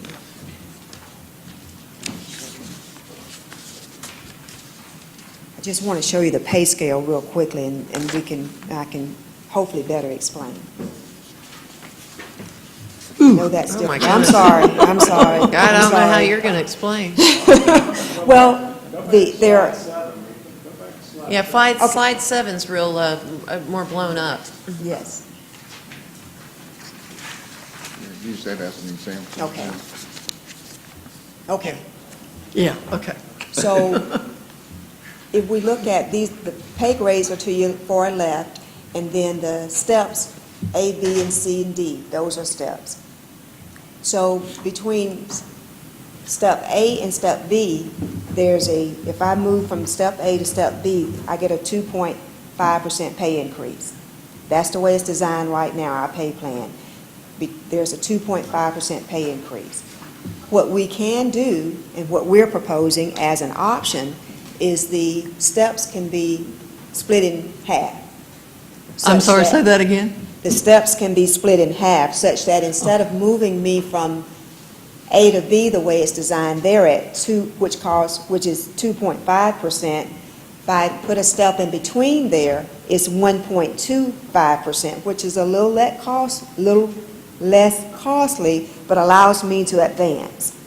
And right now, if I'm on A, moving to B is not easy to do, right? That's correct. It's more costly. It's going to. I mean, for me as the employee, Oh, I yes. cannot easily move to B. Yes, But unless- what you're saying is, I would move to the new step at the anniversary level that you were talking about. Yes, yes. Okay, got it. And Retha, along those lines, it may be helpful too, to clear up, because we did this in the police department.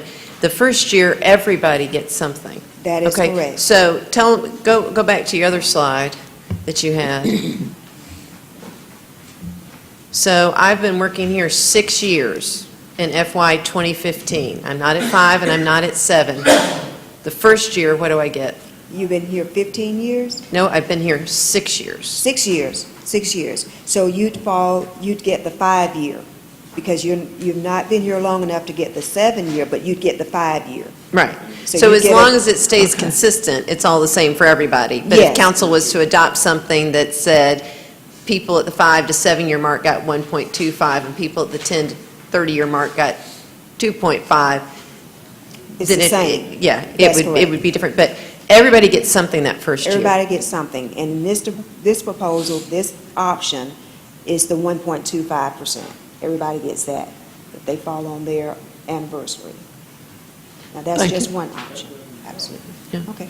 Well, it helps, it doesn't help the compression aspect of it the first year, right? Because you're Right. not moving people out, but it helps the morale issue of the fact that people have been here 5 years, 10 years, 12 years, and they're still in step A and haven't moved forward. So that was the pilot project we did in the police department, and it seemed to work well. So, Yes. Yeah. Work- Counselor Allen, did you have a question?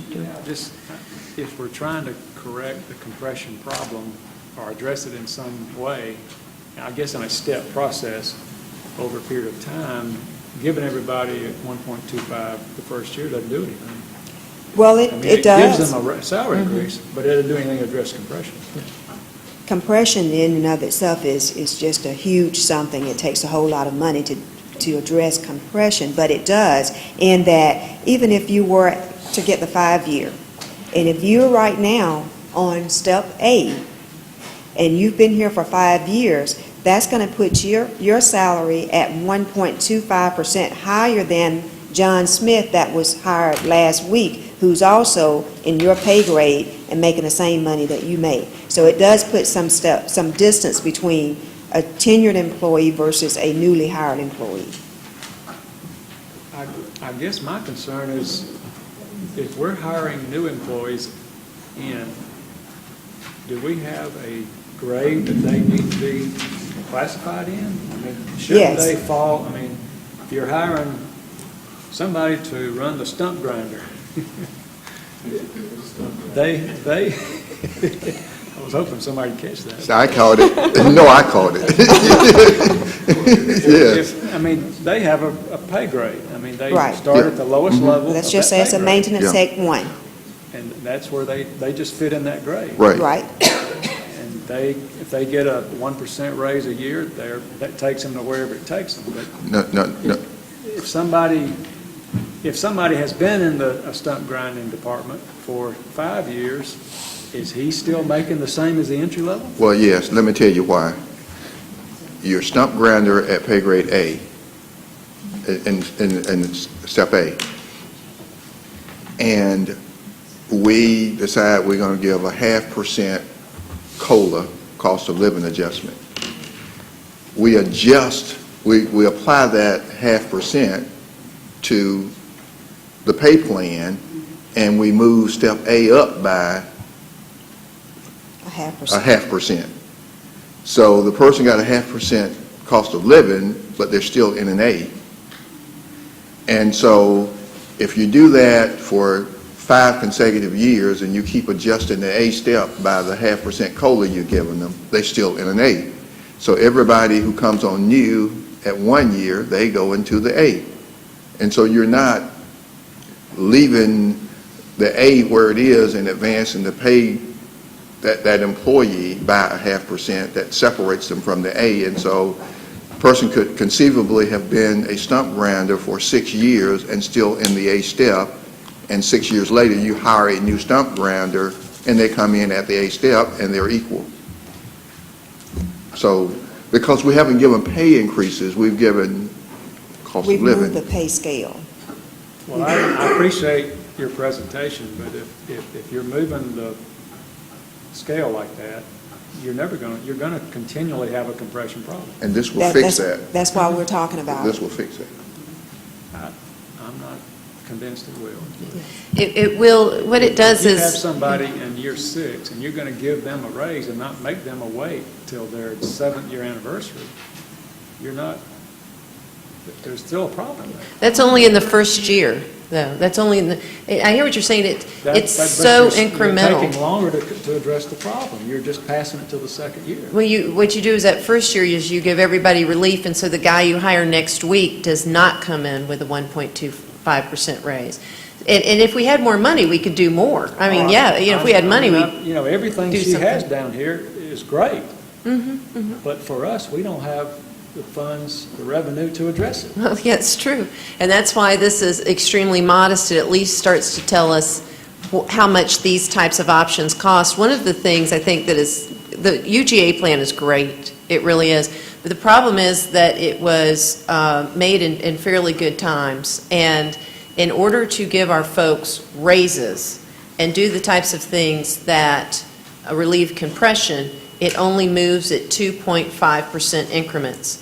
So in order to give our employees a raise and move them a step pursuant to the UGA plan, we have to have $10 million. Well, I don't know when that's going to happen, but it could be 20 years from now. And what are we going to do in the interim? And so what we've tried to do is find a way that's very incremental, that gives a plan that shows them that they will be getting these increases, they will be moving away from new hires that we can possibly afford, if not this year, maybe the next year, and starts quantifying how much that is. And then if we do get a great year, where revenues are way up and we are still very far behind in our salaries, then you always have the option to increase it from 1.5 to 3% or whatever you feel you can afford.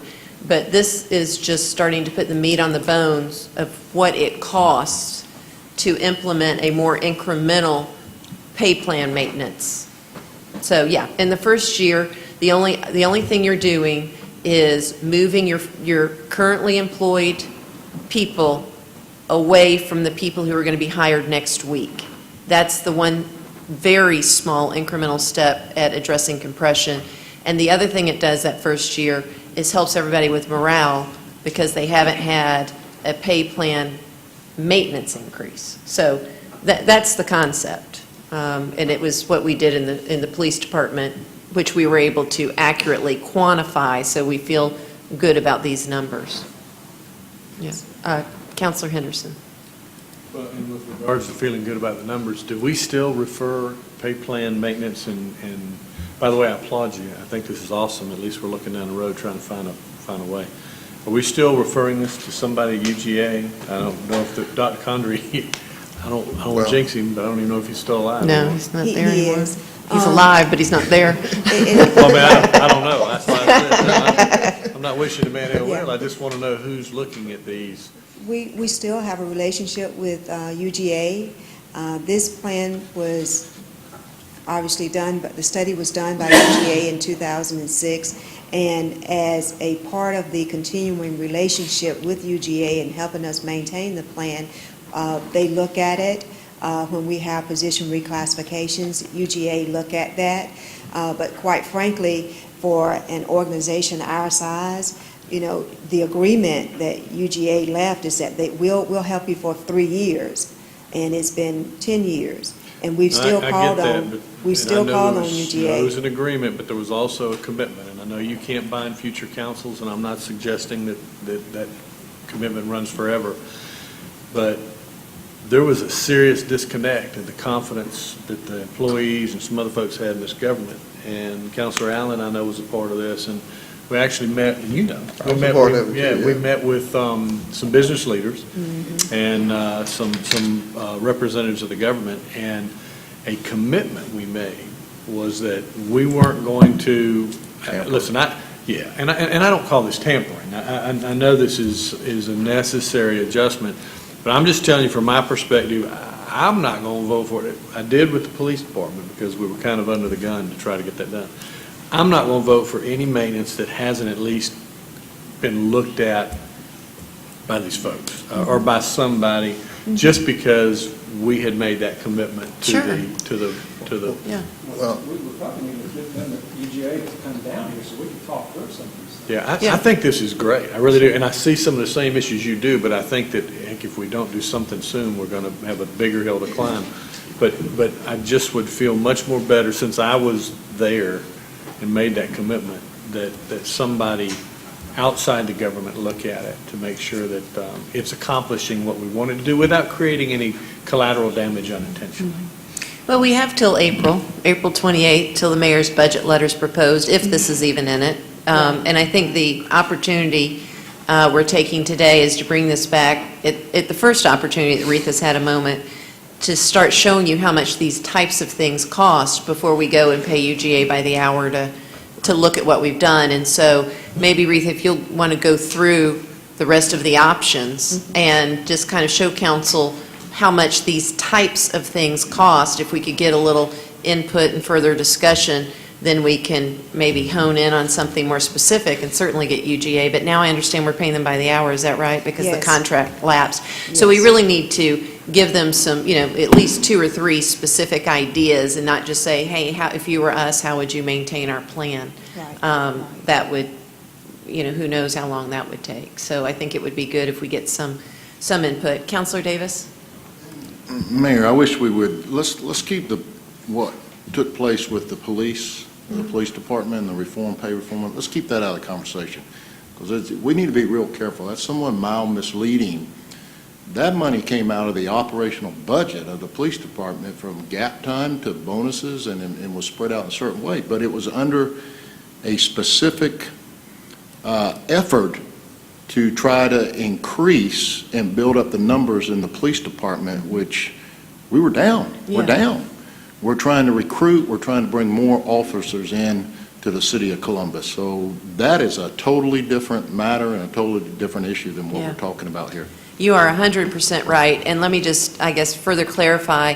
When we were referring to that, the point I was trying to make is that when we implemented the police pay plan, we didn't know if our projections were right. I mean, we were projecting, we were hoping that our math was right and it was actually going to cost us that and it wasn't going to leapfrog people over people and create disaster.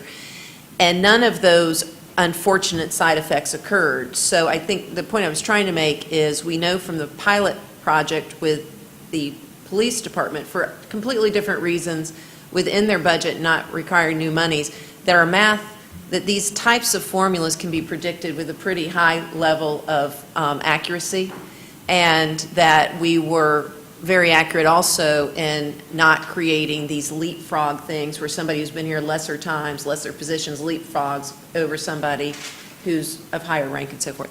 So that's the only point about the police department. It was within budget, different policy purposes, but we know, having implemented that we can predict it, the cost pretty accurately. So that's the only point to be made here. Yeah, go ahead. And you're right on that. I think that, again, I go back to the price tag on that came out of the operational budget. So there was somewhat, we had to give up something in order to get something. I mean, really, when you look at it. But what we're talking about here, and when you look at the price tag, unless we anticipate a surplus on an annual basis, I mean, we're already doing somewhat of a maintenance as it is, depending on what we have to work with. And with where we're at in our current budget situation, unless somebody knows something I don't know, I mean, I see you have a limited, unless somebody wants to give up, if we want to start giving up positions and reducing the workforce to find that new revenue in order to maintain what's being presented, then, or else there's some surplus revenue out there that I don't know about. I wish we can get these lawsuits out of the way, because it would have been great just to even think about what we could do with all that extra revenue for the city. And, eventually that'll be behind us, but I'm just saying,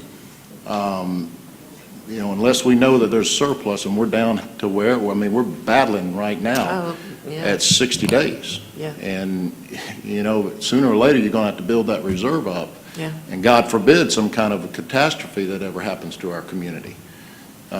So, these are things to realize as well, but I applaud, I appreciate just the notion of trying to do something here.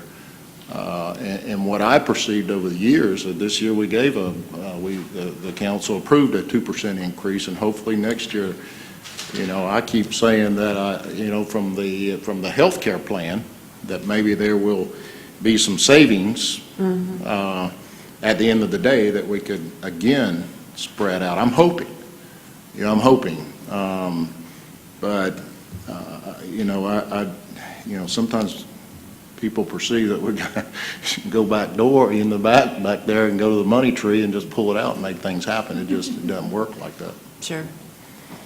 Great. All right, Retha, why don't you just run through it? And Retha, one thing that's not in here, what is the cost? Maybe Pam knows. The UGA pay plan anticipates that when you do give raises, you give a 2.5% raise. That's why they have these rigid boxes and things of that nature. So you can't move forward unless you give a 2.5% raise if you want to stay within the strict structures. What would that cost? If I came forward and said, man, I want to give everybody a 2.5% raise.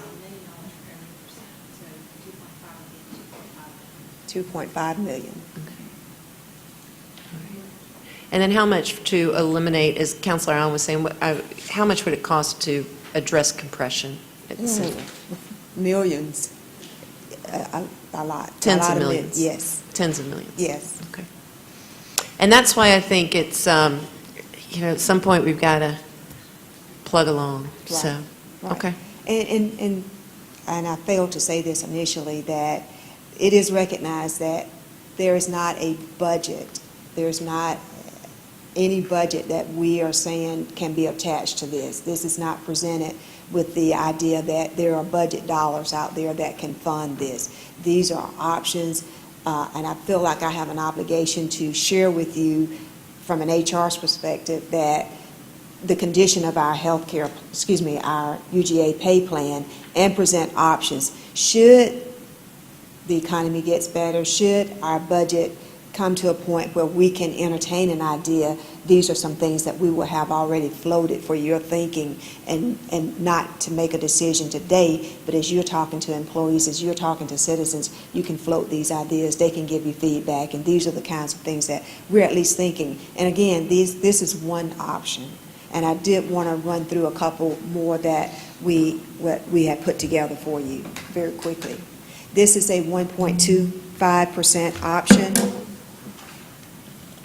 The next option is very much similar. It is a 2.5%, it's a 2.5% pay increase option. It's very similar to the previous that we did. It's just that the cost impact is different. The initial implementation, if somehow or another we were to find monies on our money tree in FY 2018, that impact to give a 2.5% pay increase based on the years of service would be at $2.3 million. And then, of course, the preceding years, it would be a lot less. But that's the 2.5% option. And then the next option looks at a combination of the two. It looks at a 1.25% step and then a 2.5% step. We considered for those employees with 3 to 7 years of service would get a 1.25% pay increase, and for those employees with 10 to 30 years of service would get a 2.5% pay increase. And you see the math there in terms of the budget years. And obviously, this would be perpetual, so you absolutely want to consider it not just for 1 year, but ongoing. Now, a couple other options, the last two I wanted to mention. These are one-time only options that could be considered. For example, the employees that are at pay grade 6 through pay grade 11 and at step A or step B would move to step A, those at step A would move to step B, and those at step B would move to step C. And you could apply the 1.25% step or the 2.5% step. The 1.25% step cost $112,000. The 2.5% step would cost $225,000, and 297 employees would be impacted by this. And the reason this came about, in fact, I believe it was a council member that suggested that when we were having the healthcare discussion, it said, well, you know, an employee that's a pay grade 20 or a pay grade 25, they could more easily absorb the new premium rates. But it's the employees that are at the lower level who can least absorb the pay increase. So we looked at the employees at pay grade 6. Basically, a full-time employee starts at the lowest level is a pay grade 6 up to pay grade 11.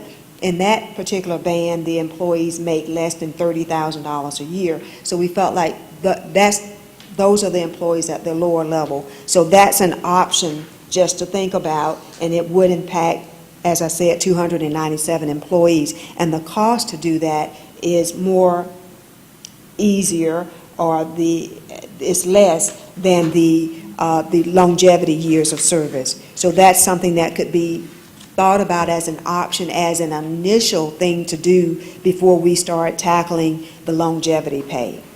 The second option, or the last option I want to mention, is another one-time option.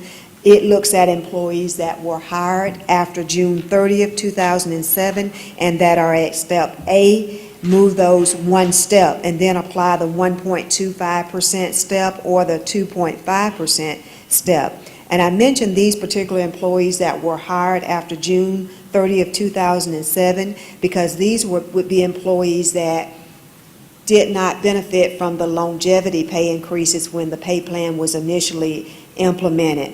And many of these employees that were hired after June 30th, 2007, if they didn't get a promotion, if their job wasn't reclassified or participated in a career ladder, they are in all likelihood still at step A. So this would get those employees, those tenured employees, it will get some movement for them and separation between them and the newly hired employees. The 1.25% applied, the cost of that is $372,000, and if we apply the 2.5% step, it's $741,000. So again, and it affects 841 employees if we consider that option. But those are the options that I wanted to at least talk to you about as we update it, as we provide you an update on where we are and where the UGA pay plan sits right now, and I'll entertain any other questions if you have any. Well, thank you, Retha. And if any of you all have thoughts about this, maybe there's another proposal that you would like to have us run the numbers on, we can certainly do that. And we can, as we get your feedback and get more refined potential proposals, we certainly can run them by UGA, so at least the work is done in those years that we might have more revenue than had been anticipated. Councilor Thomas. Mayor, I wanted to ask, the pay schedule that we have, that was put together by UGA. UGA is the entity that said 2.5% between each step. Is that Yes. correct? So that if we wanted to do something to adjust the amount between each step, we could do that. That was just something that UGA designed for us, correct? Right. Okay. Yeah. And I think as Councilor Henderson said, and many other councilors that have been here a long time have reiterated, there was a sort of a solemn promise made that they would doggedly follow what was proposed, but then the reality came that you couldn't afford 2.5%, certainly every year. And then, of course, the recession, and it became hard even every other year. And so then what do? Just don't give anybody raises until a train of money comes? And, so this is just an opportunity to see if there are any other options out there that are more doable. All right, I think that concludes discussion on that, so thank you, Retha. Mr. City Manager, did you have anything else? No, Madam Mayor, that concludes my Okay. agenda. Councilor Allen? Thank you, Mayor. While Retha was here, I wanted to ask a question of the city manager and your staff. I've had some employees express concern, I guess, about the drop plan. And what the concern, I guess, revolves around, I guess to refresh everybody's memory, if you want to retire, you can sign up for the drop plan. If I understand it right, the monies that were set aside for your retirement can then be diverted to another retirement program or whatever you want invested in. The concern I have is once you sign up for that 3-year process, the concern they have that's been talked about a lot is there's no ability for them to withdraw if they change their mind. As we all know, there are times in life when things happen. You sign up for something and your life changes in some way. And you may see a need to, at that point, make some changes in your financial situation. And what I would like to ask you to do is to begin to look at the drop plan and to develop a way for someone to back out. Just for example, I was thinking if someone is in and sometime within the first 2 years or 2 years and a half or whatever time period we decide on, something happens and they want to pull out. They decide they want to stay on their job.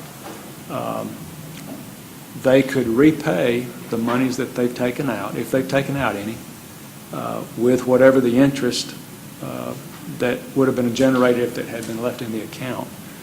Be able to repay that and then back out. They get a one-time shot. They can, anytime that within that first period of time, they can pull out of the drop plan. But I thought it might be good. It might be a more of an incentive for the employees if we develop a way for them to get in with some assurance. If I have a life-changing event, I can then back out of this and stay at work if I want to or whatever. But I would like for us to run the numbers and see what that looks like. And Okay. maybe we get more participation. Sure. We can do that. Sounds good. Councilor Davis? Well, Councilor Allen, if I hear you right, that having that option, I mean, that's a good thing.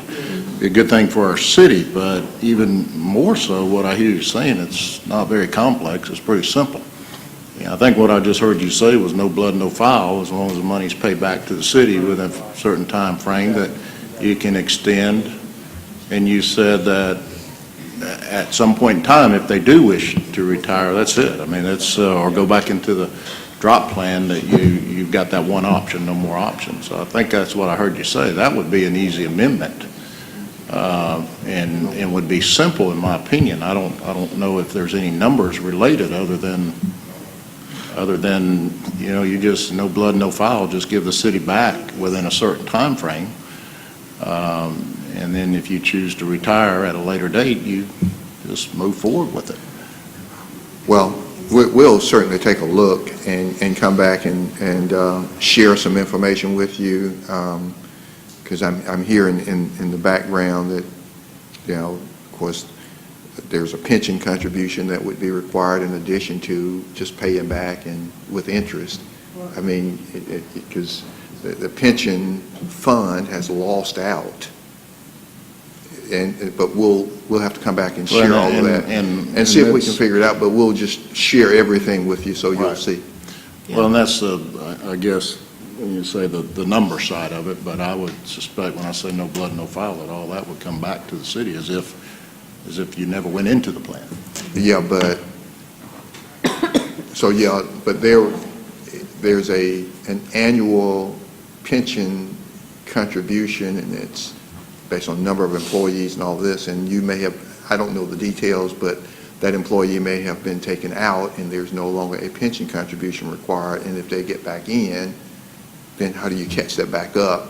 So I don't want to throw you off tonight, Yeah, but let's look at it. we'll have all the facts, and then, a decision can be made. And check also with the city attorney, because I know people have asked along the way. I can think of several that have asked. And I know there were legal ramifications about equitable treatment. Yeah. And so we just want to make sure we don't stumble over that either. So maybe you can look at that too, Clifton, and just see how that works with those pension agreements. And you don't have to speak to it tonight, obviously. It's a complex issue, so, yeah.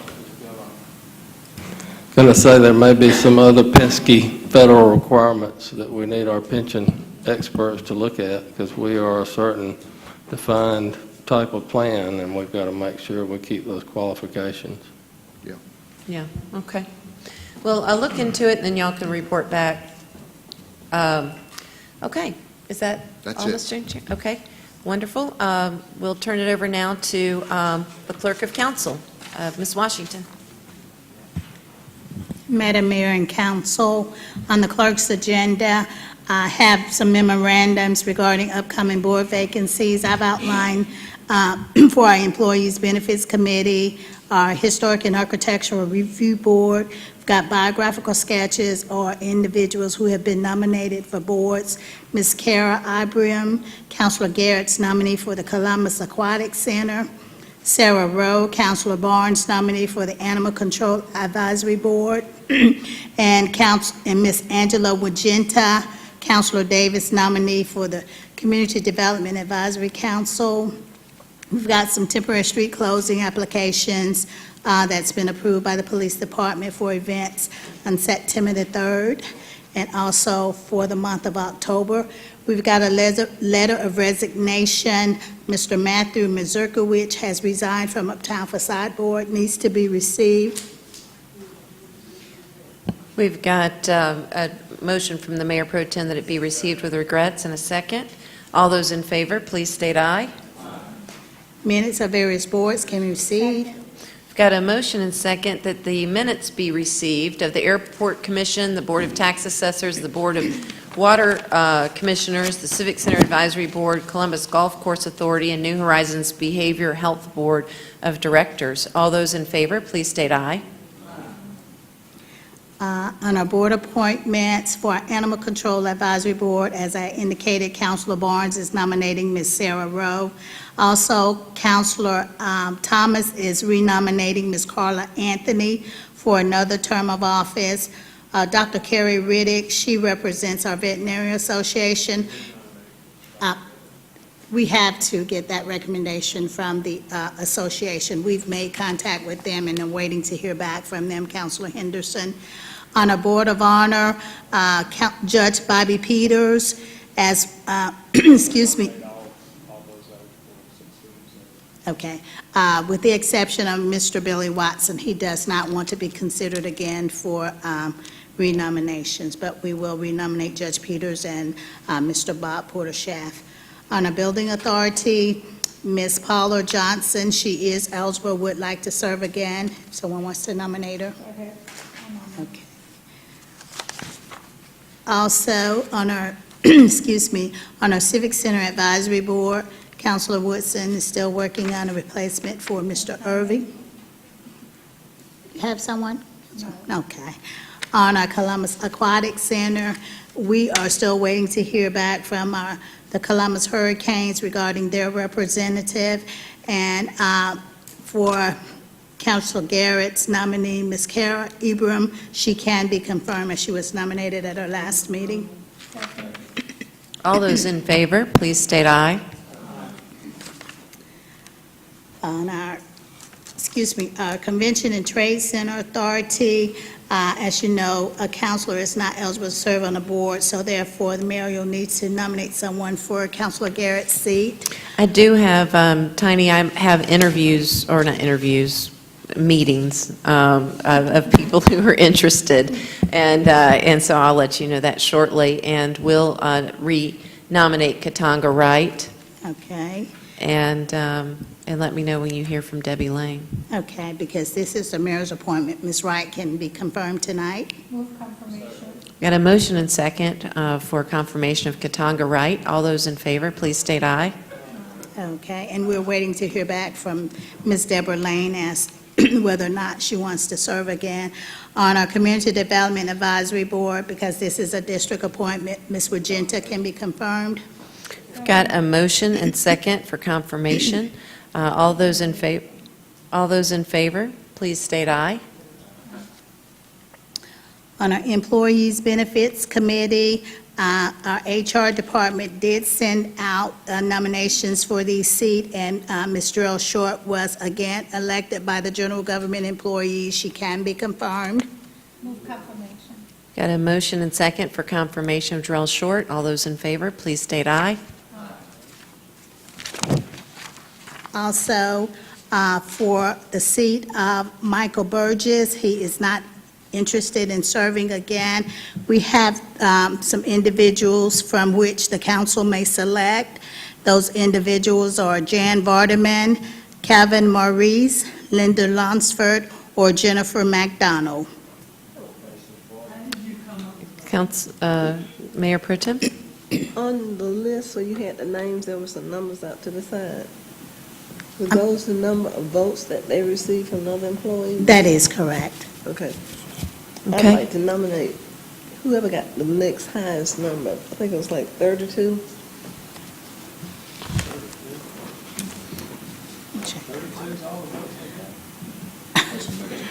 The next is. You got it, Nancy.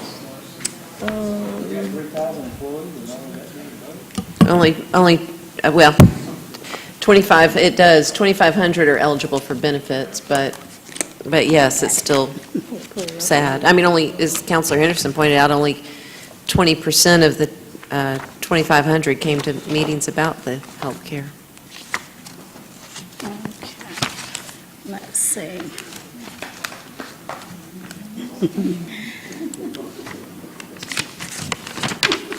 I can't pull them up on here. I looked at it, hold on. Yeah. Do you have those for the numbers, other Ms. position. Washington?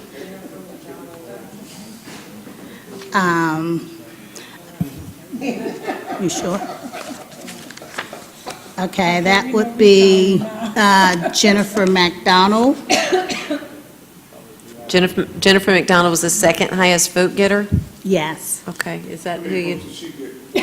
That's fine. I don't know, I didn't know any of them. That was 36 Okay, votes. but that's who you want to nominate, is the second highest? Okay, the Mayor Pro Tem then wants to nominate Jennifer McDonald for, That's Michael Burgess' seat. Before I want to ask also, they don't have to live in Muscatine County on that committee, right? I don't, no, they don't. Okay. So whoever got the next highest number, that's what I want to know. All right, that was That's Jennifer. Miss Jennifer McDonald, and that's for Michael I don't Burgess' know seat. any of them.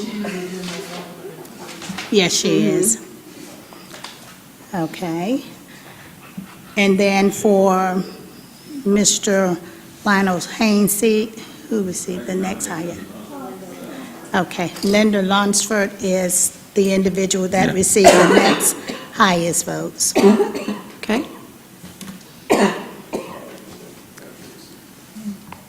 And if there are no objections, we can go ahead and confirm these. Move confirmation.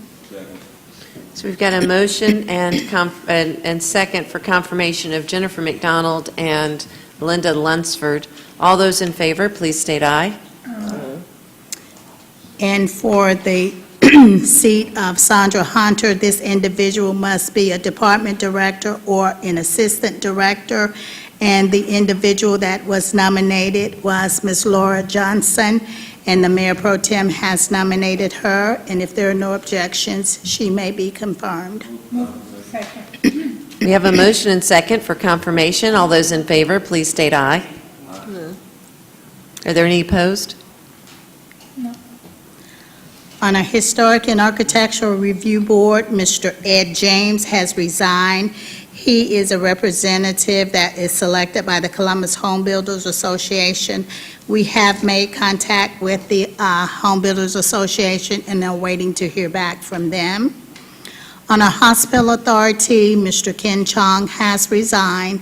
Council must nominate 3 individuals from which the authority will select his successor. Are there any nominees tonight? Don't we usually get recommendations, Tiny, from them? Sometimes Can we ask them at least we so will. for council's I will. consideration? And I Keep Columbus Beautiful Commission, Councilor Allen, Ms. Carol Ridley has resigned. Do you have a nominee for that seat? Okay. Okay. On a Public Safety Advisory Council, District 1, Ms. Agnes Evans has resigned. And also, District 3, Ms. Laverne Brown has also resigned. Okay. And District 5, Mr. Pulver, he is eligible. We're making contact with him to determine if he wants to continue to serve. District 7, Councilor Woodson, Reverend Phillips, he is eligible and would like to serve again. You want to? Yes. All right, go ahead, put him on. Okay. You're making a motion to I'll confirm it? make a motion. A motion and second to confirm Reverend Willie Phillips. All those in favor, please state aye. Yeah, we have the Mayor Pro Tem. Washington, will you explain why we didn't take him out from public safety on that committee? I know her term of office is not up, that's what it is. I'm sorry, Mayor Pro Tem. Marie Harrell. That is correct. Her term of office is not up, that's why we didn't nominate anybody from public safety. Right, that is correct. For the public safety representative, Marie Harrell, when the HR director sent out the request for nominees, she had included Ms. Harrell in there, but her term does not expire until 2017. Continuing on with our public safety advisory, Mr. Dan Scoggins, Councilor Thomas is nominating him for another term. Second. Got a motion and second for confirmation of Dan Scoggins. All those in favor, please state aye. And Mr. Willie Belfield is not eligible to succeed himself for another term, Councilor Henderson. On our tree board, Ms. Glenda Culpepper has resigned. We'll need someone for this seat. Uptown Facade Board, Mr. Matthew Mazurkowicz has resigned. We've made contact with the Uptown Columbus, waiting to hear back from them. And also, we'll make contact with the Historic Columbus Foundation for Mr. Judson Richardson's seat. On our Valley Partnership, Joint Development Authority, Tyler Townsend has resigned. We are making contact with the chamber to see if they have any recommendations for that seat. In our Youth Advisory Council, Councilor Henderson? Okay. That's all I have, Madam Mayor. All right. Well, that concludes our agenda. At this time, I'll entertain a motion to adjourn. Wait, hold on. Whoa. We've got Councilor Huff. Mr. City Manager, the residents of Far Road sent a big thank you. They're out there working on the sidewalks because they had some spots that were dipping and cracking, and they were having trouble with the wheelchairs and things. So thank you. Appreciate you. Councilor Thomas. Mayor, our community yesterday suffered quite a blow with the Yes. school district, the wreck of the school bus and those kids. I was very impressed in everything that I read by the number of people who said our first responders Yes. were terrific. Yes. And I want to acknowledge that. They were very professional. They were very compassionate. All of those things, excuse me, that you want them to be when they're dealing with that kind of situation. Yes. And to the person, they said, the first responders, the fire department EMTs, the police officers, everybody there was just outstanding. And I want this council to make note of that. Yes, we do. We have the best. You're so right. And so many good comments, so thank you for that. We have Councilor Davis. Thank you, Councilor Thomas. Ms. City Manager, where are we, as you know, I've had a number of requests from stakeholders who use our Lake Oliver Marina when it comes to fuel, in this case 100% gasoline. Have we made any progress in that area from that request? I'm sorry, hold on. I'm going to have to follow up with Deputy City Manager Goodwin, who left. I'll get you an update. I can't answer that question tonight. Okay, I'm still receiving a lot of concerns and comments and requests, and I'm just wondering, what's the position of the city on it? Sure. Okay. I'll get back with you. All right, we have the mayor, excuse me. Oops, no, we got Councilor Barnes.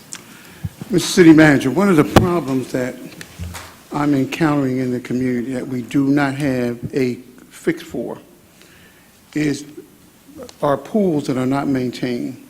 People who do not maintain their pools. Pools are filthy. I sent to Mr. Ron Smith a picture. The pool is the color of the back of that chair. Went out there, odor. It's next to a lady who's battling some pretty significant health issues, and the treatment that she's receiving is debilitating itself. So the down day that she has that her body can recuperate from the treatment, she has to keep her window closed because the stench from the pool. We have no ordinance to cover that, to cover pools. We have ordinance to cover stagnant water somewhere, but not specifically pools that the people don't maintain. And this is just one instance that concerns me because of the lady's condition. I've sent special enforcement out. Special enforcement will go out according to our ordinance. They're correct. They look, they see, well, there's nothing we can do. We'll send the health department out to see if there are any mosquitoes. The health department goes, I said, no mosquitoes. Problem was not solved. Yeah. That is just one case, and I'm using her because it's sad for someone who's battling. She can't even open up her window to her bedroom because of it. I've been out there a number of times. I sent Ron Smith, and Ron, I give Ron credit. He searched our ordinances, and we just don't have it. We need to do something to address that. And that's just that one case that's haunting me because I've been to the woman's house. I know, I'm a nurse. I've seen her condition. And it's just horrendous that we don't have a fix for that. I talked to Clifton. Clifton's going to work on that. Is that correct? You got my email? To work on something like that. And that's just one. There are other areas as well. And I was going to say, I'd like to get with the city attorney on it because I actually thought the health department had jurisdiction over that, but I'll get with the city attorney, and we need to figure something out. And I appreciate it, because the health department, they only go out and say, no mosquitoes, nothing we can do. I completely agree. We get that all the time. I mean, it's a huge issue, particularly since the abandonment. Now, we did look into it a while back, and it was a jurisdictional thing, but see if there's not some way that we can find an exception so that local governing authorities can monitor pools in their own district. You know, if they preempted the field, fine, but it seems like there's got to be some way that we can govern I agree. the unsanitary conditions of pools in our own district. That just doesn't even make sense, why the health department would be the only And it's jurisdiction. horrendous because I've done it. Ron Smith sent me information, Clifton did, there's nothing, it covers stagnant water, but there is nothing dealing with pools. Sure. And it's horrible. Yeah. So if we can get something that drafted up so we can bring to council, so we can address that problem. Appreciate it. Great, thank you. We have the Mayor Pro Tem. I would just like to invite all my fellow councilors and staff to my church Sunday. We're having Friends and Family Day. 10:30 Sunday is strictly casual. Great. You come when we run, 10:30 so I want you Saturday? to come now that you won. All right. And we've got, let's see here, Counselor Baker. Mayor, this sort of piggybacks on about the issue that we were just talking about. And City Attorney, look at something also about inhabiting a residence without utilities. 'Cause we've run into that problem too, and I can't find anything that prohibits it. I can't believe you can do that, but apparently you can. And it's caused some problems too. And it has happened for where a senior, I suppose you know who I'm talking Yeah, about. yeah. They in a house with no water and no electricity for over a year, and I've addressed it, called APS, Adult Protective Services, the whole 9 yards. This is, Mike. I mean, to me, it's common sense. It's just something maybe we ought to look to if it's allowable for, city protection. No bathing, collecting water from rain to use. It's just, it was a horrendous problem that I had to deal with. Contacted the authority. There was nothing that could be done. Yeah. And you encountered, you got the same kind of. And I have in the past too. So those are some Just specific things. I keep something to take a saying look at.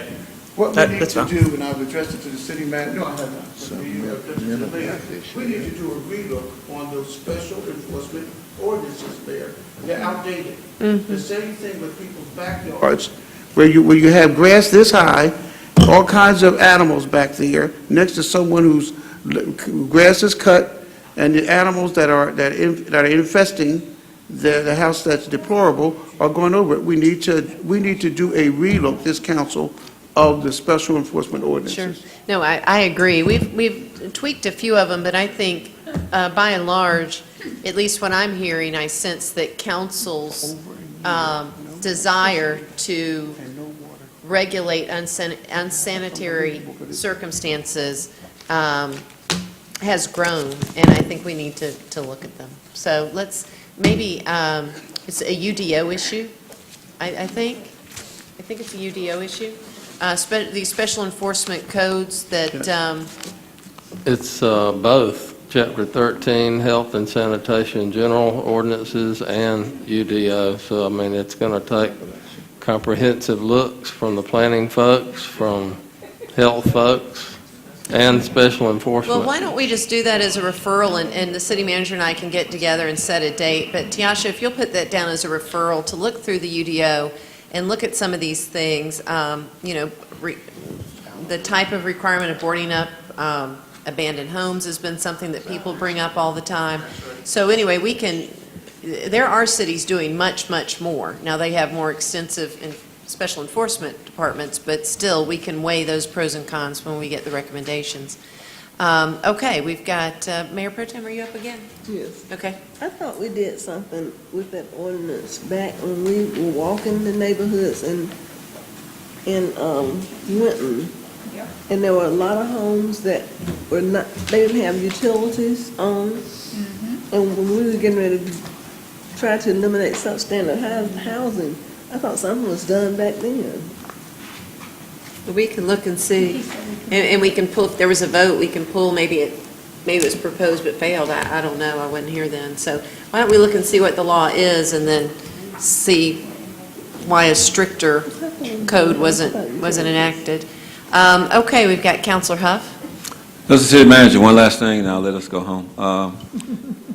Thank you to your staff, and when you thank them, they'll know who they are. There were visitors here yesterday from Atlanta, and I was doing business, and a raccoon came out of the woods, appeared to be sickly, and was hit by a truck or something, and was just roadkill at that point. but made a phone call, and they were just pretty impressed that the streets were cleaned up so fast. Thanks. Yeah, thank you. All right. Let's see, we have Counselor Davis.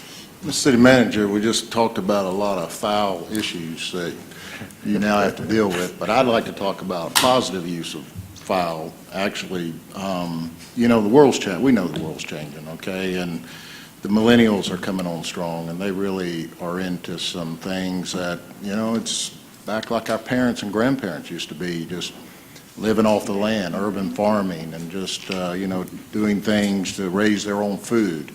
So I would like to open up a discussion about the potential for our millennials and people in general at their homes to be able to raise their own eggs or to, I guess it would be, I don't think cultivate's the word, right, No, Mayor? you're right, yeah. It Well, they're is? using Is it that in the right word? homeschooling and all sorts of things. But, within reason, I think that we're heading in that direction, and you've got cities all over that are making those adjustments. So, I don't know about the rest of my colleagues. I know it's kind of a striking The mayor has been talking to me about that for about 3 years.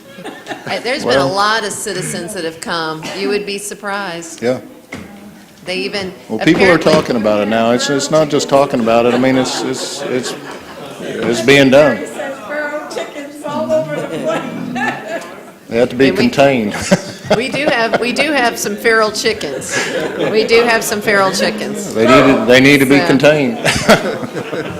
All right, you can tell it's past 8 o'clock. Here we go. Let's see, we've got Counselor Woodson. Oh, my God. Angelique, this is a referral for you. I don't know if she heard me. Angelica? Yeah. This is a referral for you. Can you check and get me some information and let me know? It was brought to my attention that the people that had food trucks has to have a restaurant or a place where they cook, and then we're taxing them 2 times.